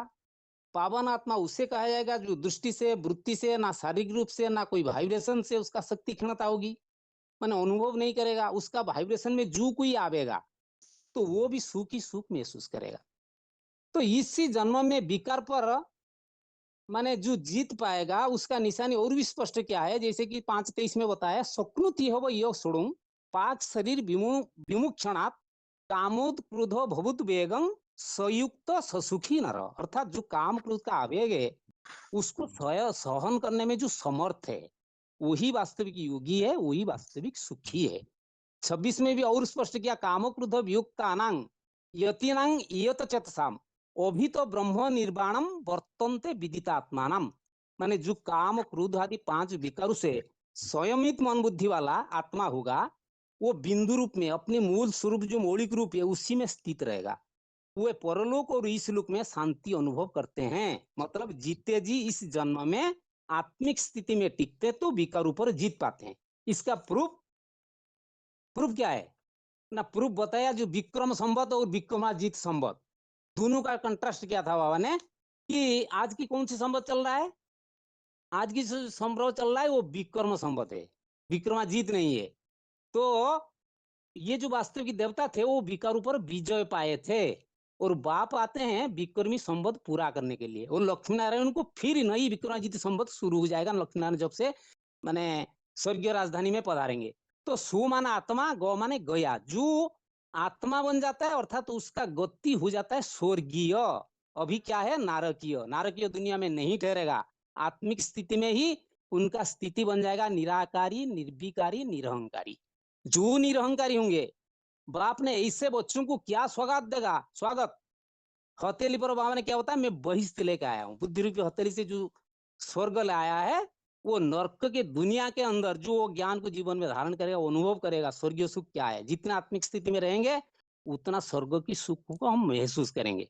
हमारा बुद्धि जो है त्रिगुणातीत बन जाएगा, प्रकृति से गुण से परे हम चला जाएंगे। जिसमें 13:3-17-18 में बताया था यशात्म रति स्वदात्म तुष्ट मानव आत्मा ने वच संतुष्ट तस्य कार्य नैव विद्यते। नैवं तस्य कृतनाथ नाकृत न कश्चन न तस्य सर्वसिद्धु भूतेषु कश्चिदार्थ व्यापाश्रय। माने आत्मिक स्थिति में जो टिकता है अर्थात स्वर्गीय सुख का अनुभव करता है, सारा कार्य प्रकृति उसका मुहैया करेगा, परंतु इस सुख का प्राप्ति से इस स्वर्णिम संगम युग में ही होगा ये प्राप्ति, ये सुख जिसका गायन विश्व महाराजन। बाकी सतयुग नारायण वो सतयुग का है। तो आत्माभिमानी माना इतना प्योर आत्मा हो जाते हैं कि कोई की भारीपन बिल्कुल अपने अंदर नहीं रहता, पूरा हल्का फुल्का बन जाते, तो ट्रांसफर हो जाता है। ये तो माने इजी से हो जाता है ना, शांति सुख सुखधाम, जिस पर हम शांति धाम से हम पहुंच जाएंगे।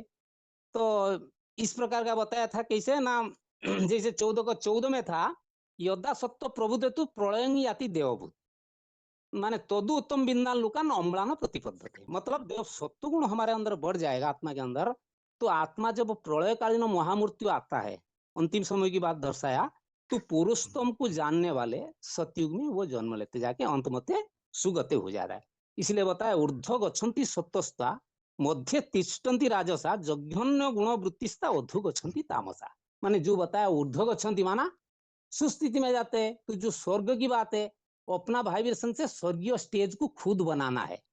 तो ईश्वरीय ज्ञान के आधार पर ज्ञान की यही पराकाष्ठा इतना हो जाए, माना ऐसी ऊंची स्टेज में पहुंच जाए, जो भी हमारा वातावरण में आएगा, हमारा संपर्क संबंध संपर्कियों में आएगा, तो वो सुखी सुख महसूस करेगा, अनुभव करेगा हमारा दुनिया स्वर्ग हो गई। तो हम अपना वाइब्रेशन का निशानी खुद ही तैयार करें।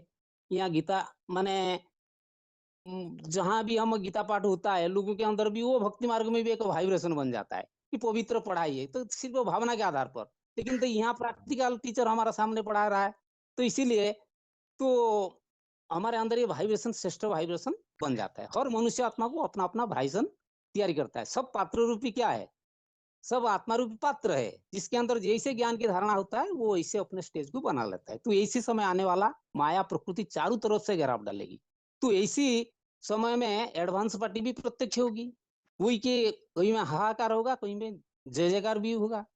तो उस स्थिति में माने कौन नीचे गिर जाएगा, जिसके अंदर आत्मभाव नहीं है, वो हाहाकार में चला जाएगा। तो ये सब वाइब्रेशन के आधार पर बनती है। ये तो बहुत बड़ी टॉपिक है।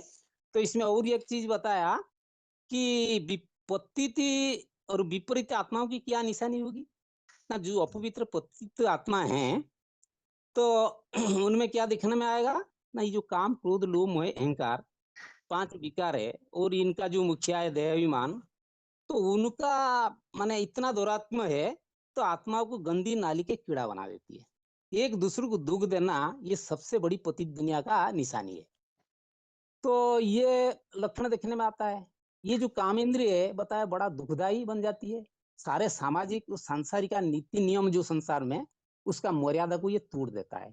आज की यदि किसी का नाता रिश्ता हम देखेंगे समाज के अंदर, क्या बन गया है, भाई भाई नहीं रहता, बाप बाप नहीं है, पति पत्नी नहीं है, चाचा ताऊ नामा नमाना जो भी संबंध संपर्क है, सब जैसे कि तार तार हो गया है। तो ये पाप इंद्रिय की कर्मों को रोकथाम करना बहुत जरूरी है। इसलिए 3:41 में बताया था, तस्मातु नियम इंद्रियाणि दु तस्मातु इंद्रियाणि दु नियमे भरत सब पापमं प्रजयोनम ज्ञान विज्ञानम नाशनम। अर्थात सबसे बड़ा पापी कौन है, नहीं काम विकारी, जिसको त्यागना जरूरी है। क्योंकि ज्ञान और विज्ञान जो हमारा पढ़ाई का मूल सब्जेक्ट है, सबसे बड़ा इंपोर्टेंट सब्जेक्ट है ईश्वरीय ज्ञान, और विज्ञान माने विशेष ज्ञान माने युग, मतलब ज्ञान और युग का माने नाशक बन जाता है ये काम विकार। इसलिए पतित जो बन जाता है उसका समस्त शक्ति क्षीण हो जाता है, शारीरिक और मानसिक ऊर्जा धराशायी हो जाता है। ज्ञान की पॉइंट स्मृति में कभी नहीं रहती, उसकी याद और भी कठिनाई हो जाती है। तो विचार करने की बात है, जिसका तन और मन दोनों पतित हो जाता, तन से कमाया हुआ धन कहाँ उपयोग कराएगा, वो जरूर पतन कार्यों में लगाए। जो आज संसार में देखने में ये चीज आ रहा है। सबका बुद्धि में जैसी माया ने क्या लगा दिया, गडरेज का ताला लगा दिया। तो इसीलिए बताया था 5:22 में, यही संस्पर्श सजाब होगा दुख यनयो एवते आदत्यवंत कंते नतेसु रमते बुद्ध। माने दुखों का निर्माण करने वाले ये जो इंद्रियों का सुख है, भोग है, जो इसका आदि माना शुरुआत दुख और क्षणिक है, तो अंत भी क्या होगा, वही दुखदायी होगा, यंत्रणादायक होगा। तो बुद्धिमान लोग को इसमें कभी रमण नहीं करना चाहिए। इसलिए बाबा ने स्पष्ट किया है, कर्मेंद्रिय में कुछ भी करूं भले, परंतु पतित मत बनो। आत्मा का हर हालत में ऊपर उठाना है। ऊर्ध्वरेत आत्मानं आत्मानं न आत्मानं अवसादेत, आत्मा है वही आत्मानं बंधु, आत्मा है वो रिपु आत्मानं। जीवात्मा अपना शत्रु है और जीवात्मा अपना मित्र है। तो गंगा पतित पावनी नहीं है, इस आधार पर इस टॉपिक समझने का क्या हमारा मतलब था कि हमको ये सिद्ध करके बताना है कि प्रकृत में माने वास्तव में आत्मा ही पतित बनती है, आत्मा ही पावन बनती है। अब आत्मा पतित है तो उसका निशानी क्या देखने में आएगी और पावन आत्मा का निशानी क्या देखने में आएगी? ये बात श्रीमद् भगवत गीता में एकदम स्पष्ट कर दिया है, स्पष्ट बता दिया। इस श्लोक के आधार पर ये बात हम जनसाधारण को, लोगों को समझा सकते हैं कि देखिए गीता में पतित आत्मा का निशानी, पावन आत्मा का निशानी क्या बताया है। यदि गंगा में कोई नहा करके पवित्र बन जाता है, उसका निशानी तो स्पष्ट देखने में आना चाहिए। आज तो कई करोड़ लाखों तादाद में लोग गंगा में नहाते हैं, क्या वो पवित्र बन जाते हैं? उनका शरीर का इंद्रिय से, सर्वद्वार से खुशबू का प्रभाव होता है या गंदगी अभी भी बरकरार है? तो ये बात को स्पष्ट करके हम दर्शा सकते हैं गंगा पतित पावनी हकीकत में नहीं है, क्योंकि स्थूल पानी जड़ तत्व है, लेकिन पतित पावन स्वयं त्रिकालदर्शी परमपिता परमात्मा है, जो सिर्फ ज्ञान और युग का भंडार है, जिसके साथ हमारा संपर्क संबंध स्थापन होगा। मनमना हो कि हम उनके साथ याद में युक्त होकर कर्म करेंगे तो हम पति से पावन बन पाएंगे। ओम शांति। ओम शांति। हाँ जी। ये 5 विकार जो है, काम, क्रोध, लोभ, मोह, अहंकार, ये जैसे कि 5 बीज है। अगर मन में थोड़ा भी संकल्प से उत्पन्न होता है ये बीज का, तो वो अंश मात्र ही वंश हो जाता है। सो वही पाप का कारण बनता है। ऐसे नहीं कि सिर्फ काम तो महाशत्रु है, ये तो बोला है, लेकिन बाकी पूरे भी जो अंश मात्र भी होगा तो वो भी वंश हो के पाप कर्म को ही कराता है। इसलिए इसलिए हाँ, मन को पहले अर्जुन भी कहता है, पूछता है भगवान को, हाँ, मन को रोकना जैसे हवा को रोक नहीं सकते, वैसे भी मन को संकल्पों को रोक नहीं सकते। तो भगवान ने कहता है अभ्यास है ना तो कौनते हैं, अभ्यास तो करना ही है। इसी भक्ति मार्ग में भी कहते हैं कि लौकिक विषय भोगों का अनुभव करने से उनकी इच्छा कभी पूर्ति नहीं होती है। जैसे समुद्र के खारा पानी पीने से प्यास बुझाने के बजाय और ही प्यास बढ़ाती है। इसीलिए कहते हैं काम जैसा बीमारी, मोह जैसा शत्रु, क्रोध जैसा अग्नि और ज्ञान जैसा सुख इस दुनिया में कुछ नहीं है। और ये सभी विकार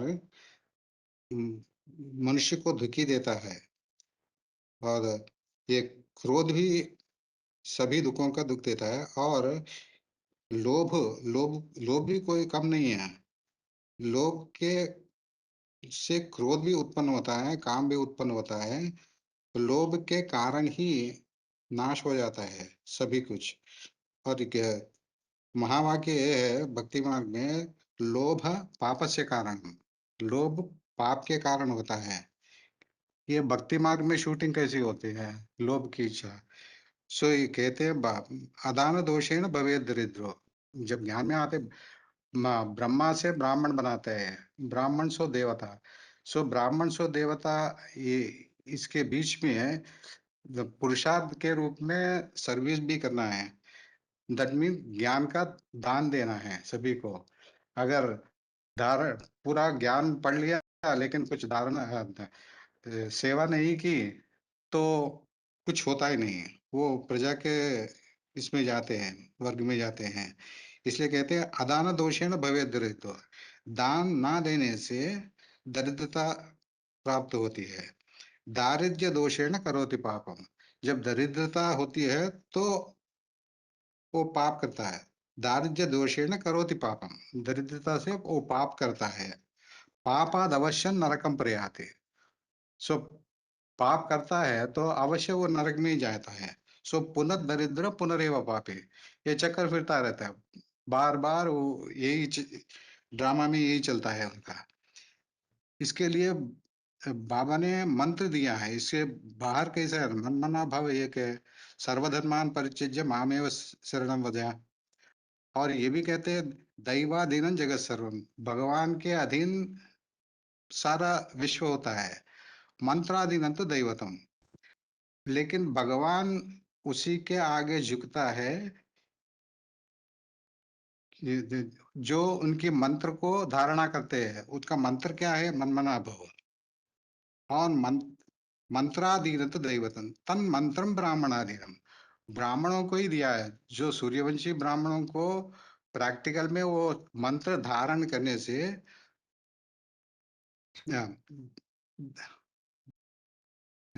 तन मंत्रम ब्राह्मणाधीनम, ब्राह्मणों ही मम देता है। इसलिए भक्ति मार्ग में ब्राह्मण देवता की गायन हुई है। और ये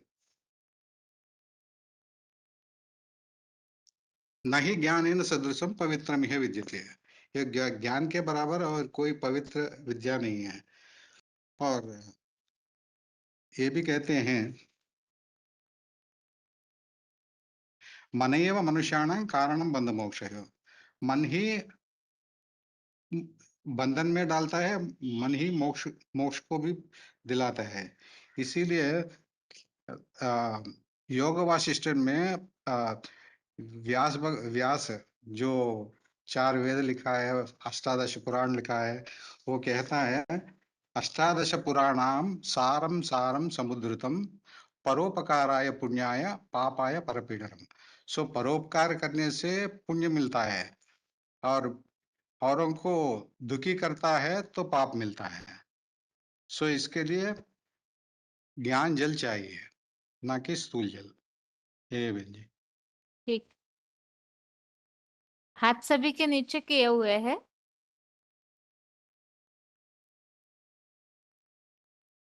पिछले हफ्ते एक प्रश्न सोचने के लिए बता के रखा हुआ था।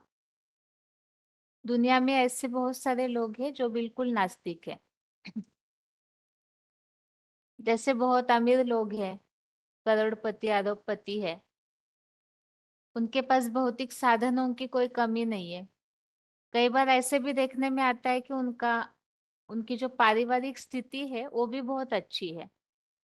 मतलब जैसे कई जगह तो ये देखने में आता है कि परिवार के बीच में संघर्ष चलते रहता है, उससे भी कई बार धन होने के बावजूद भी लोग डिस्टर्ब रहते हैं।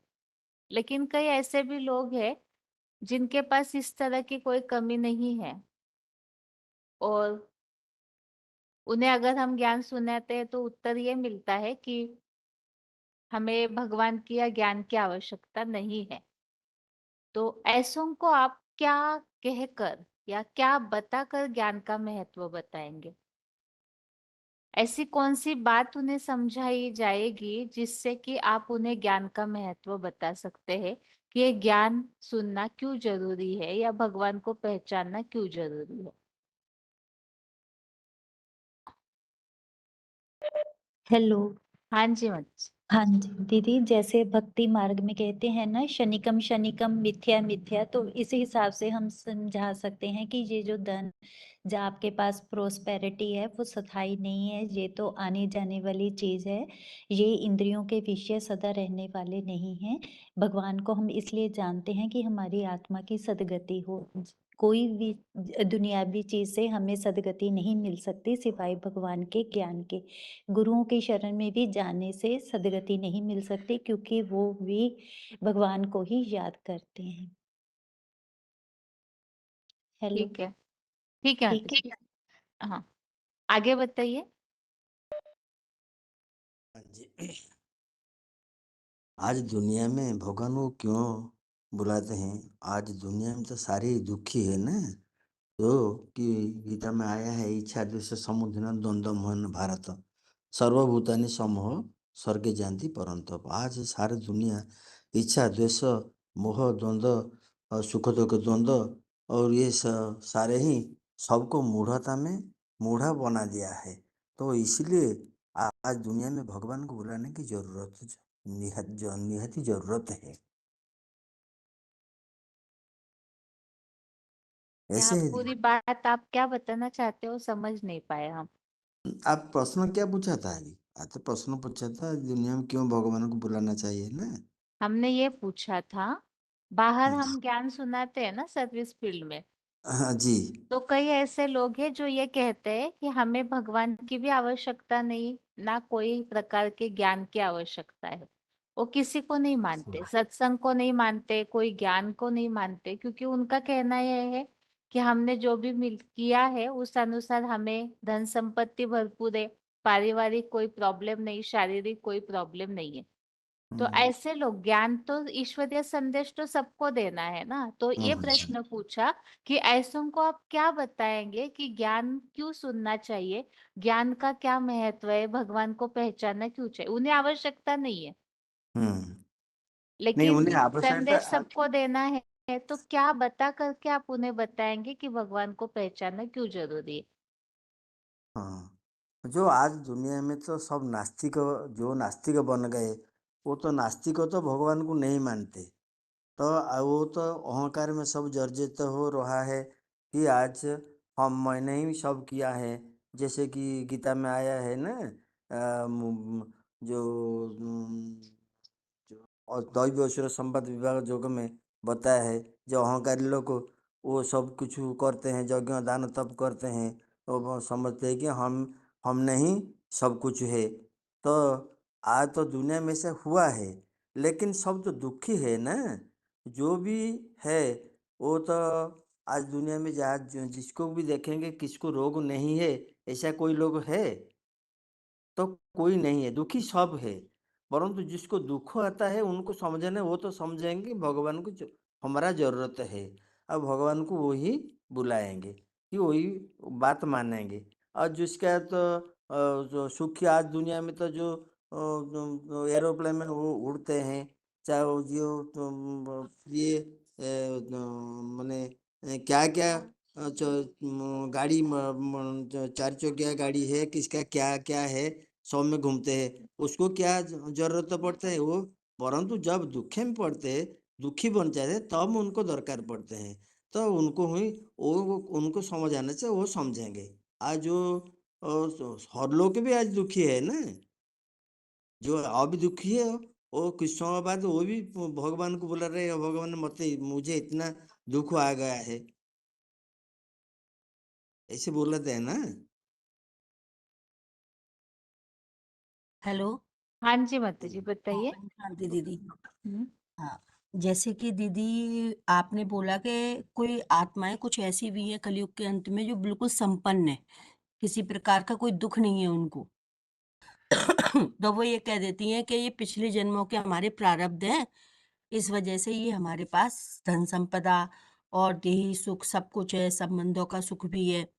तो ये वाली बात तो वो एक्सेप्ट कर रही है ना कि पिछले जन्मों में कुछ हमने ऐसे कर्म किए थे जिसकी वजह से ये सब चीजें आज हमारे पास उपलब्ध है। यानी वो जन्म कर्म को तो मानती हैं कि जन्म जन्मांतर हम लोग जन्म और मृत्यु के चक्र में आते हैं। तो जब भगवान का जो ज्ञान है जब हम सुनाते हैं किसी को, तो उसमें सबसे बड़ी महत्वपूर्ण चीज हम बताते हैं कि जब परमात्मा आते हैं तो वो कोई एक जन्म की तो पढ़ाई पढ़ाते नहीं है, वो 21 जन्म के लिए हमें ज्ञान देते हैं। और वो 21 जन्म का ज्ञान ही हमारा फिर 63 जन्म आगे द्वापर से कलयुग के अंत तक चलता है। तो इसलिए आपको अगर एक जन्म की जीवन मुक्ति अगर मिल गई किसी अच्छे कर्मों की वजह से, तो आज धन संपदा हर चीज है आपके पास, तो क्या गारंटी है कि अगले जन्म में भी आपको ये सब चीजें मिलेंगी। क्योंकि आज दुनिया में देखने में ये आ रहा है कि कुछ गरीब आत्माएं हैं तो कुछ बहुत अमीर आत्माएं भी हैं। तो जो अमीर गरीब आत्माएं हैं तो उन्होंने फिर पाप कर्म किए होंगे, तो क्या वो जिंदगी भर सदा गरीबी बनती रहेंगी, कभी अमीर भी बनी होंगी। तो इसी तरीके से अगर आज आप अमीर बने हो तो जरूरी थोड़ी नहीं है कि हर जन्म में आप अमीर बनोगे, तो उसका कोटा तो इधर ही पूरा करना पड़ता है। जैसे कि बैंक में जब तक बैंक बैलेंस जमा नहीं करोगे तो उसका फल कैसे मिलेगा आपको। तो बैंक बैलेंस तो इसी समय जमा करना पड़ेगा ना। तो पूरा गीता का ज्ञान देते हुए उनको समझाते हुए कि भगवान तो कलयुग के अंत में ही आती है, तो यदा यदा वाला उनका श्लोक सुनाओ, परित्राणाय वाला बताओ। तो इस तरीके से कुछ ऐसे श्लोक है भगवान के जिसके कारण से उनको ये तो पता चल जाता है कि भगवान इस समय कलयुग के अंत में ही आकर हमें ज्ञान देते हैं, बाकी की परमात्मा हमारा चारों युगों में कभी नहीं आते हैं। तो यही वो समय है जो 21 जन्म की हम राजाई प्राप्त कर सकते हैं, अगर हमें सदा जीवन में मतलब सुखी सुख रहना है तो। ठीक दीदी। रोल नंबर और बताइए अपना। हाँ दीदी 27,512। और दीदी आपने ना पिछले हफ्ते एक और पूछा था कि ये आत्माएं परम धाम से कहाँ से आ रही हैं, मतलब सारी आत्माएं आ रही हैं। तो उसमें जैसे कि जो बढ़ती हुई जनसंख्या है, तो मुसलमानों की भी बढ़ रही है, सारे धर्मों की आत्माओं की बढ़ रही है। तो सबसे बड़ा उदाहरण, जब हमारा देश आजाद हुआ था तो 34 करोड़ जनसंख्या थी। 40 करोड़। 1,40,00,000 है ना? सिर्फ 40 करोड़। 40 करोड़ हाँ। तो मुसलमानों की बहुत कम थी, चौथाई थी उनसे। लेकिन आज जैसे मुसलमान कहते हैं ना कि कब्र दाखिल हो जाएंगे, हमारा तो जन्म ही नहीं होता है, हम जन्म को मानते ही नहीं है, अल्लाह आके कयामत के समय में हमें कब्र से दाखिल निकालेगा। तो अगर अल्लाह आके कयामत के समय पे निकालेंगे तो कयामत तो अभी आई नहीं है, लेकिन जनसंख्या 7 गुना बढ़ गई, हिंदुओं से भी ज्यादा, जब से देश आजाद हुआ है। तो इसका मतलब क्या कि ये जो आत्माएं बढ़ रही हैं, तो ये आत्माएं आ कहाँ से रही हैं लगातार? अगर तुम्हारा जन्म ही नहीं होता है तो ये आत्माएं क्वांटिटी बढ़ रही है। और फिर सबसे बड़ा उदाहरण कि जो जन्म पुनर्जन्म होते हैं, तो इस पहले तो कहते थे नहीं हिंदुओं में पुनर्जन्म होते हैं, लेकिन अब तो मुसलमान फैमिली में भी पुनर्जन्म हो रहे हैं और बच्चे फिर अपनी पिछली जन्मों की बताते हैं। तो कुछ ऐसी चीजें हैं जिससे हम प्रूफ कर सकते हैं कि नई जनसंख्या लगातार बढ़ रही है और अभी कयामत का समय नहीं आया है जो बिल्कुल खत्म होने वाली है। ठीक है जी।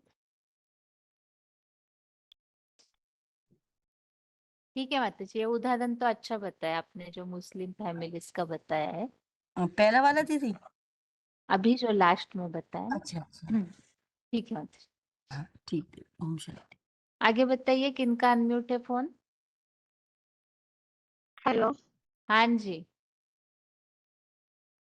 हाँ, बहन जी, मैंने जिस तरीके से बताया है ना उन लोगों को, इस तरीके से आपको बताती हूँ।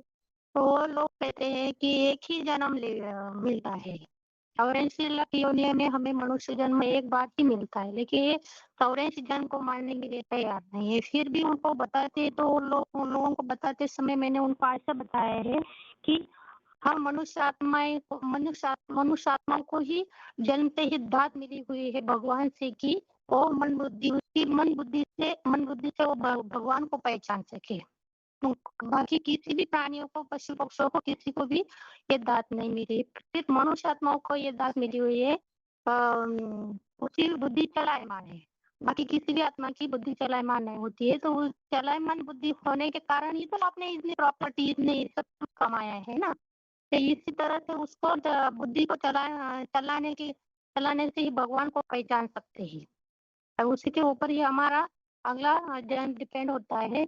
तो इस तरह से इसलिए भगवान को पहचानना जरूरी है। तो हम भगवान को नहीं पहचानेंगे तो हम मनुष्य की लिस्ट में नहीं आ सकते। हमको मनुष्य कैसे कहलाएंगे जो भगवान को ना पहचाने, किसी को रिस्पेक्ट ना दे मनुष्यों को, तो इसे भगवान मनुष्य नहीं कहेंगे, उसे जानवर कहेंगे। इसलिए भगवान को पहचानना जरूरी है। शॉर्टकट नहीं ऐसे बताया बहन सामने जी मैंने सामने आपको। बताएंगे किसी को भगवान को न पहचानना मतलब किसी को जानवर है? बताया है इसीलिए तो। अच्छा। नहीं, किसी को बताया ही मैंने। आते जाते समय बस में ऐसे लोग मिलते हैं ना, तो उनको बताया है, वो लोग मानने के लिए तैयार नहीं है। वो लोग कहते हैं कि एक ही जन्म मिलता है, एक ही मनुष्य जन्म एक ही बार होता है। आपने ये सब मेरे बताने सामने पर मान लिया लोगों ने? मानते तो नहीं है लोग, मानते तो नहीं है, लेकिन मनुष्य को जैसे दांत मिली वो पहचान सकता है ना किसी भी चीज को। मोबाइल तैयार करने के लिए कोई साइंटिस्ट ये दांत तो सिर्फ मनुष्य आत्मा को मिली है ना, वो किसी प्राणियों ने तो नहीं बनाई ना। ठीक है माता जी। ये दांत तो मनुष्य आत्मा को भी मिली है ना। आगे इसी बताइए। हिसाब से बुद्धि। बताइए माता जी। 8937 माता जी। यहाँ माइक हरा नहीं दिखा रहा इसलिए मैं हाँ बोल नहीं हाँ। पाई। हम्म। ठीक है हाँ। ठीक है, इसमें है ना, एक बार ऐसी प्रॉब्लम आई थी, मना वो व्यक्ति थे, वो बोले कि मेरे माँ बाप ही सब कुछ है मेरे लिए, मैं किसी भगवान भगवान को ना मानूंगा ना सुनूंगा। तो उनको बताया था कि जैसे हम माँ बाप हैं, तो हमको जिन्होंने संस्कार दिए, तो उन्होंने गलती नहीं की होगी, कि जैसे आज हम माँ बाप हैं तो बच्चों को जो सिखा रहे हैं वो हमको बाद में रियलाइज होता है ना कि हमने गलतियां की है। ऐसे ही हमारे जो सीनियर्स हैं, हमारे माता पिता हैं, उनके भी कोई माननीय होंगे ना, मतलब उनके भी तो कोई आराध्य होंगे ना, जैसे उनके माँ बाप, जैसे आपके दादा दादी, आपके माँ बाप उनको मानते होंगे। ऐसे ही पीढ़ी दर पीढ़ी पीछे जाएंगे तो जो आदि के माता पिता हैं, जिनसे हमको बिल्कुल श्रेष्ठ संस्कार मिलते हैं, उनके बारे में तो जानकारी लेनी जरूरी है ना, तो उस आधार पर वो मानने के लिए सुनने के लिए तैयार हो गए थे। अच्छा। और दूसरी बात ये कि जैसे आज किसी के पास कितना भी धन है, तो फिर भी वो कमा रहे हैं ना, ऐसा तो नहीं है ना कि बहुत धन है तो छोड़ दिया, या जिसके पास मतलब सभी कुछ परिपक्व है घर में, तो भी वो उसकी आगे भी कमाने की भावना रखते हैं ना, कि ये चीज हमारे पास भरपूर होनी चाहिए। तो ऐसे हम बता सकते हैं कि अभी भी सीजन है, भगवान ने अभी एक सीजन लगा रखी है, जिसमें हम जन्म जन्मांतर की कमाई इन्वेस्ट कर सकते हैं। कर्मों का बैंक खोल रखा है भगवान ने, जिससे हम एक जन्म की नहीं, अनेक जन्मों की हम उसमें कमाई भर के रख सकते हैं, ताकि वो हमारे साथ ही जाएगी। जैसे हम जो कमा रहे हैं वो हम अपने घर परिवार वाले, जैसे धन की बात आती है, तो धन की जो कमाई है वो घर परिवार वाले खा रहे हैं। लेकिन कोई कोई कमाई ऐसी होती है, जैसे मेरा स्वास्थ्य बहुत अच्छा है, लेकिन मेरे घर वालों का स्वास्थ्य ठीक नहीं है, तो मैं उनको दे नहीं सकती ना। कोई चीजें ऐसी होती है कि ट्रांसफरेबल नहीं होती, हम शेयर नहीं कर सकते हैं किसी के साथ, वो हमारी अपनी कमाई ही रहती है। ऐसे ही कि मैं कहीं भी किसी भी जन्म में जाऊं और वो मेरी कमाई मेरे अकाउंट में बनी रहे, उससे कोई चोरी न कर सके, उसकी कोई हेरा फेरी न कर सके, वो कभी अकाउंट मेरा खत्म ही ना हो, मेरे सुख का खाता चालू ही रहे। माना एक जन्म में तो हमारे पास अभी तो सब कुछ है, लेकिन आगे के लिए तो हमने जमा नहीं किया है ना, तो हमको आगे के लिए जमा करके रखना है। अभी सीजन का समय है, जैसे घर में कितना भी अनाज हो, लेकिन जब बीज बोने का समय आता है, सीजन आता है, तो क्या हम बीज नहीं बोते हैं क्या, कि आगे नहीं तो फिर आगे क्या खाएंगे। उस आधार पर हम उनके अंदर जागृति पैदा कर सकते हैं, ऐसा मुझे लग रहा है। ठीक है। बताइए माता जी आगे। ओम शांति। हाँ। कुछ लोग दुनिया में होते हैं, वो ना पुनर्जन्म को मानते हैं, ना आत्मा को मानते हैं, ना परमात्मा को मानते हैं। वो सिर्फ समझते हैं एक बायोलॉजिकल फेनोमेनन है, जैसे जन्म मृत्यु ये सब चलता ही रहता है। तो हम उन्हें कैसे समझाएंगे? जैसे कि वो लोग ये भी समझते हैं अगर किसी चीज का यहाँ अस्तित्व तो नहीं होता तो नहीं होता वो इस दुनिया में। जैसे कि भगवान को 99% लोग मानते हैं, चाहे जिस रूप में क्यों ना हो। 1% है जो भगवान को नहीं मानते। और इतने लोग क्या अंधे हैं जो भगवान को मानते हैं, और थोड़े लोग भगवान को नहीं मानते। तो जो जो यादगार बने हैं आज के दुनिया में, जो जो धर्मशास्त्र बने हैं, यादगार बने हैं, पहले एक घटना घटती है, उसके बाद वो स्मृति के रूप में उसे मनाया जाता है। अगर नहीं घटता होता तो नहीं बनता। तो इतने सारे मंदिर बने हैं, इतने सारे यादगार बने हैं, जैसे कि हिस्ट्री में हम देखते हैं, जान रहे हैं कि बौद्ध आए, जीसस आए, तो जो धर्म प्रचार प्रसार किए, उसके बाद उनके फॉलोअर्स बने, तो धर्म ग्रंथ सारे बने। तो कभी तो आया होगा ना भगवान, नहीं आया होता तो इतने सारे यादगार नहीं बनते, इतने लोग याद नहीं करते। और ये भी हम एग्जाम्पल दे सकते हैं, अगर आप साइंस को मानते हैं, बहुत सारे साइंटिस्ट भी हैं, जैसे सुनीता विलियम्स, वो तो स्पेस में गई, फिर भी उन्होंने भगवत गीता अपने साथ ली। और हम कलम को देखेंगे तो भले वो मुस्लिम थे, फिर भी वो एक हाथ में कुरान लेते थे, एक हाथ में भगवत गीता लेते थे। क्यों लेते थे? और ये भी हम, अगर आप लोग नहीं मानते तो आप मृत्यु से डरते क्यों हैं? ऐसे दुनिया में कोई भी नहीं है जो मृत्यु से नहीं डरता हो। वो तो नहीं कह सकता कि मैं मृत्युजयी हूँ। अगर आप सब कुछ कर सकते हैं तो आपको मृत्यु को भय क्यों लगता है? और मृत्यु अनिश्चित होता है। ऐसे नहीं कि कल मरेंगे, ये मरेंगे। और बीमारियां, जब बीमारियां कष्ट होता है, दुख होता है, तो हम डर डर क्यों जाते हैं? तो ऐसे जो नहीं मानने वाले हैं, उनको ये समझाना होगा कि भले आप ना माने, परंतु जो मेजोरिटी यहाँ लोग हैं ना, वो सारे भगवान को मानते हैं। इसका मतलब है भगवान तो जरूर है, नहीं तो इतने सारे लोग नहीं मानते। किस तरह से मानते हैं? क्या गायन करते हैं? हे प्रभु, हे उद्धार करता, दुख हरता, सुख करता, जो जो गायन है, ऐसे कोई नहीं किया होगा तो गायन होता होगा, हुआ होगा क्या? होता है, इसलिए कि कुछ ने तो किसने तो किया होगा ना। और आप लोग जो मानते हैं भाग्य, भाग्य को तो आप मानते हैं, हाँ कोई भाग्य होगा, कर्म और भाग्य ये तो है। तो ये भाग्य कहाँ है? कैसे बना?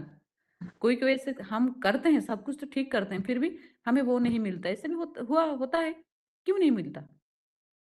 तो ये सारे एग्जाम्पल देके हम समझा सकते हैं, जो दुनिया में जो मेजर लोग मानते हैं, तो जरूर इसका कोई सत्यता होगा, नहीं तो सारे लोग बुद्धू नहीं है।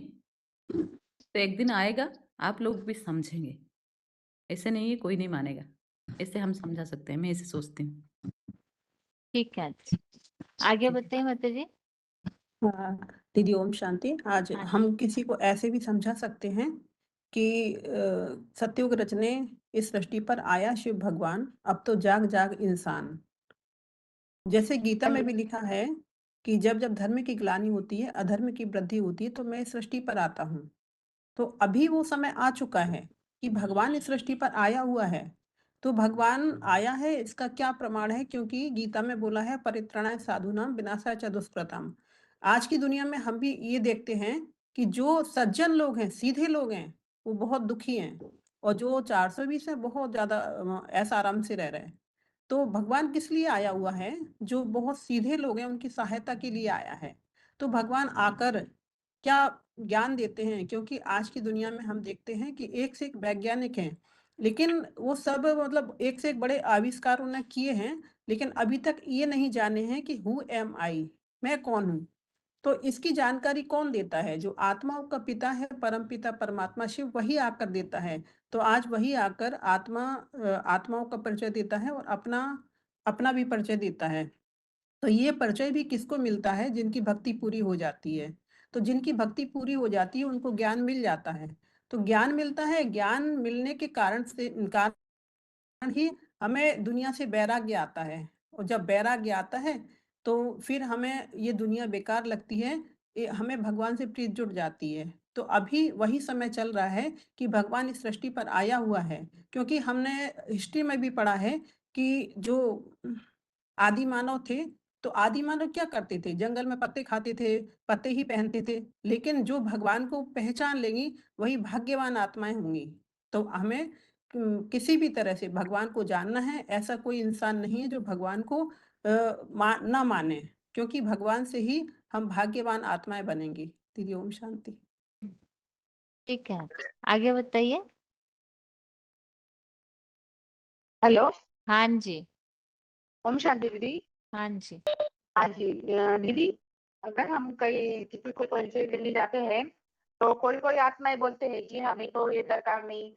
जैसे आपने प्रश्न पूछा वैसा ही, अगर हमें भगवान को जानना नहीं और हम किसी भगवान को मानते नहीं, तो उनको हम एक ही बताएंगे, ठीक है आप भगवान को नहीं मानते, ठीक है नहीं मानिए, लेकिन आपको ये जो शरीर मिला है वो कितने रूप से मिला है, किसने दिया है? आपका आत्मा जो पतित बन चुका है उसे पावन बनाने वाला कौन है? वो भगवान ही तो है, जो इस सृष्टि पर आकर के सबको भगवान पावन बनाते हैं। तो यही संदर्भ में भगवान आए हैं। हाँ, अगर आप भगवान को नहीं मानते, ठीक है नहीं मानिए। अगर आपको कोई बीमारी हो जाती है, आप अस्पताल में भर्ती हो जाते हैं, अगर वहां पर डॉक्टर भी हार जाते हैं, तो डॉक्टर भी क्या बोलते हैं? अभी भगवान पर वही भरोसा है, वही है, अभी उसके सिवा कोई नहीं बचाने वाला। तो वो कौन है फिर बचाने वाला? भगवान ही तो है। तो भगवान है, इसीलिए तो फिर उनसे प्रार्थना क्यों करते हैं आप लोग? उस टाइम तो सबको जब दुख आता है तो सबको भगवान याद आता है। अभी आपके पास बहुत पैसा है, सुख शांति है, तो आपको भगवान की दरकार नहीं। लेकिन एक दिन ऐसा आता है सबके जीवन में कि वो उस टाइम भगवान के शरण में जाना ही पड़ता है। तो भगवान के सिवा है ही कौन? रोल नंबर बताइए माता जी अपना। ओम शांति बहन जी। 13 जलगांव मध्ये। अच्छा, 13 9 से 19। हाँ जी। मानसा के माता जी बताइए। हाँ जी दीदी, हम हाँ। ये बता सकते हैं। मना आप बता दीजिएगा। मैंने हम्म, जैसे कोई कह देता है, एक बार सर्विस हुई थी, वो कहते हम तो खुश हैं, हमारे पास तो सब कुछ है, बस हम्म, हमें और कुछ नहीं चाहिए। हम्म, उसको बोला हाँ जी, आपने बहुत अच्छे कर्म किए हैं। जो आपके पास सब कुछ है, आपको किसी चीज़ की ज़रूरत नहीं है, लेकिन वो जो कर्म है ना, आकर के परमात्मा खुद हमें सिखाता है। तो जो हमें इस समय आकर के वो सिखाता है ना, तो फिर हमारी वो नींव पड़ जाती है, तो वो हमें अंत में भी मिलता रहता है। लेकिन वो कर्म कब सिखाता है? वो कर्म इसी समय आकर के हमको सिखाता है। जैसे बाकी धर्म आकर के 100 साल लेते हैं, इसी तरह परमात्मा भी आकर के 100 साल लेता है। तो वो 100 साल में अपना हमें पूरा मनन गीता के 18 अध्याय है, जिसमें बोला हुआ है कि अकर्म कर्म की गति मैं जानता हूँ। तो उस समय हम उस परमात्मा को पहचान करके हम कर्मों को सीखते हैं। तो इसी समय वो आया हुआ है हमको कर्म सिखाने के लिए। तो वो जब वो धरती पर आता है तो उसका युग ही अलग होता है, जिसको हम मना भक्ति मार्ग में लीप का साल भी बोलते हैं। और उस लीप के महीने में हम मना जो लोध का महीना बोलते हैं ज़्यादा होता है, तो उसमें हम पूजा पाठ भी बहुत करते हैं या नहीं करते? वो कहते हैं हाँ करते हैं। तो वो ये युग है ना, अभी चल रहा है, जो हम अभी अपनी आंखों से देख रहे हैं। फिर उनको मना पूरा का पूरा वो परिचय दिया कि कैसे कैसे आकर के फिर वो करता है। फिर उन्होंने सुना। हम्म, ठीक है क्या माता जी। ठीक है दीदी ऐसे? हाँ जी। ठीक। बताइए। हाँ जी। अच्छा, जो जो लोग कहते हैं कि हमें अभी सब कुछ हमें सब कुछ मुहैया है, सभी प्रकार का सुख हमें अभी तो मिल रहा है, हमें भगवान की क्या जरूरत है, कि वो ज्ञान भी हमें क्या जरूरत है। तो हम उसको कुछ पॉइंट्स के आधार पर समझाना पड़ेगा। तो पहले पहले उनके बुद्धि में आत्मा और परमात्मा के ऊपर निश्चय बैठाना चाहिए। जो आत्मा क्या चीज है और परमात्मा क्या है, ये दोनों चीज के बारे में उनके बुद्धि में ज्ञान के आधार पर उनको निश्चय बैठाना पड़ेगा।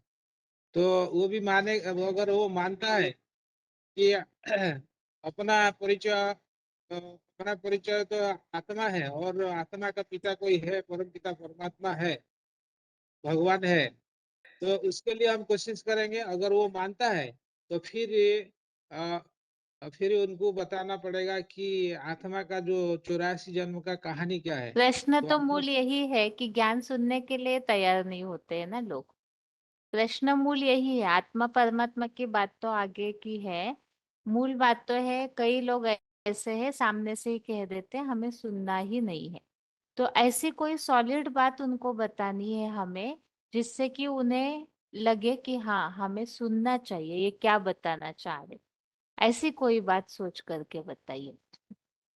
मूल तो फिर है भी जहाँ ओम शांति या आत्मा का ज्ञान, परमात्मा का ज्ञान, ये सब शब्द सुनने से ही कई लोग परेशान हो जाते हैं और बिल्कुल आगे कुछ सुनना ही नहीं चाहते हैं। इस हिसाब से ही बातें रखी थी, ताकि सभी को ही पता चले कि ऐसे लोग जब आते हैं संपर्क में तो उन्हें कैसे जवाब देने चाहिए।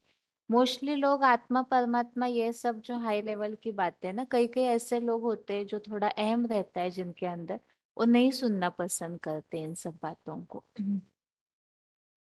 मैंने मतलब हम तो बताएंगे कि आप भले भगवान को नहीं मानते तो सारा दुनिया तो मानती है ना।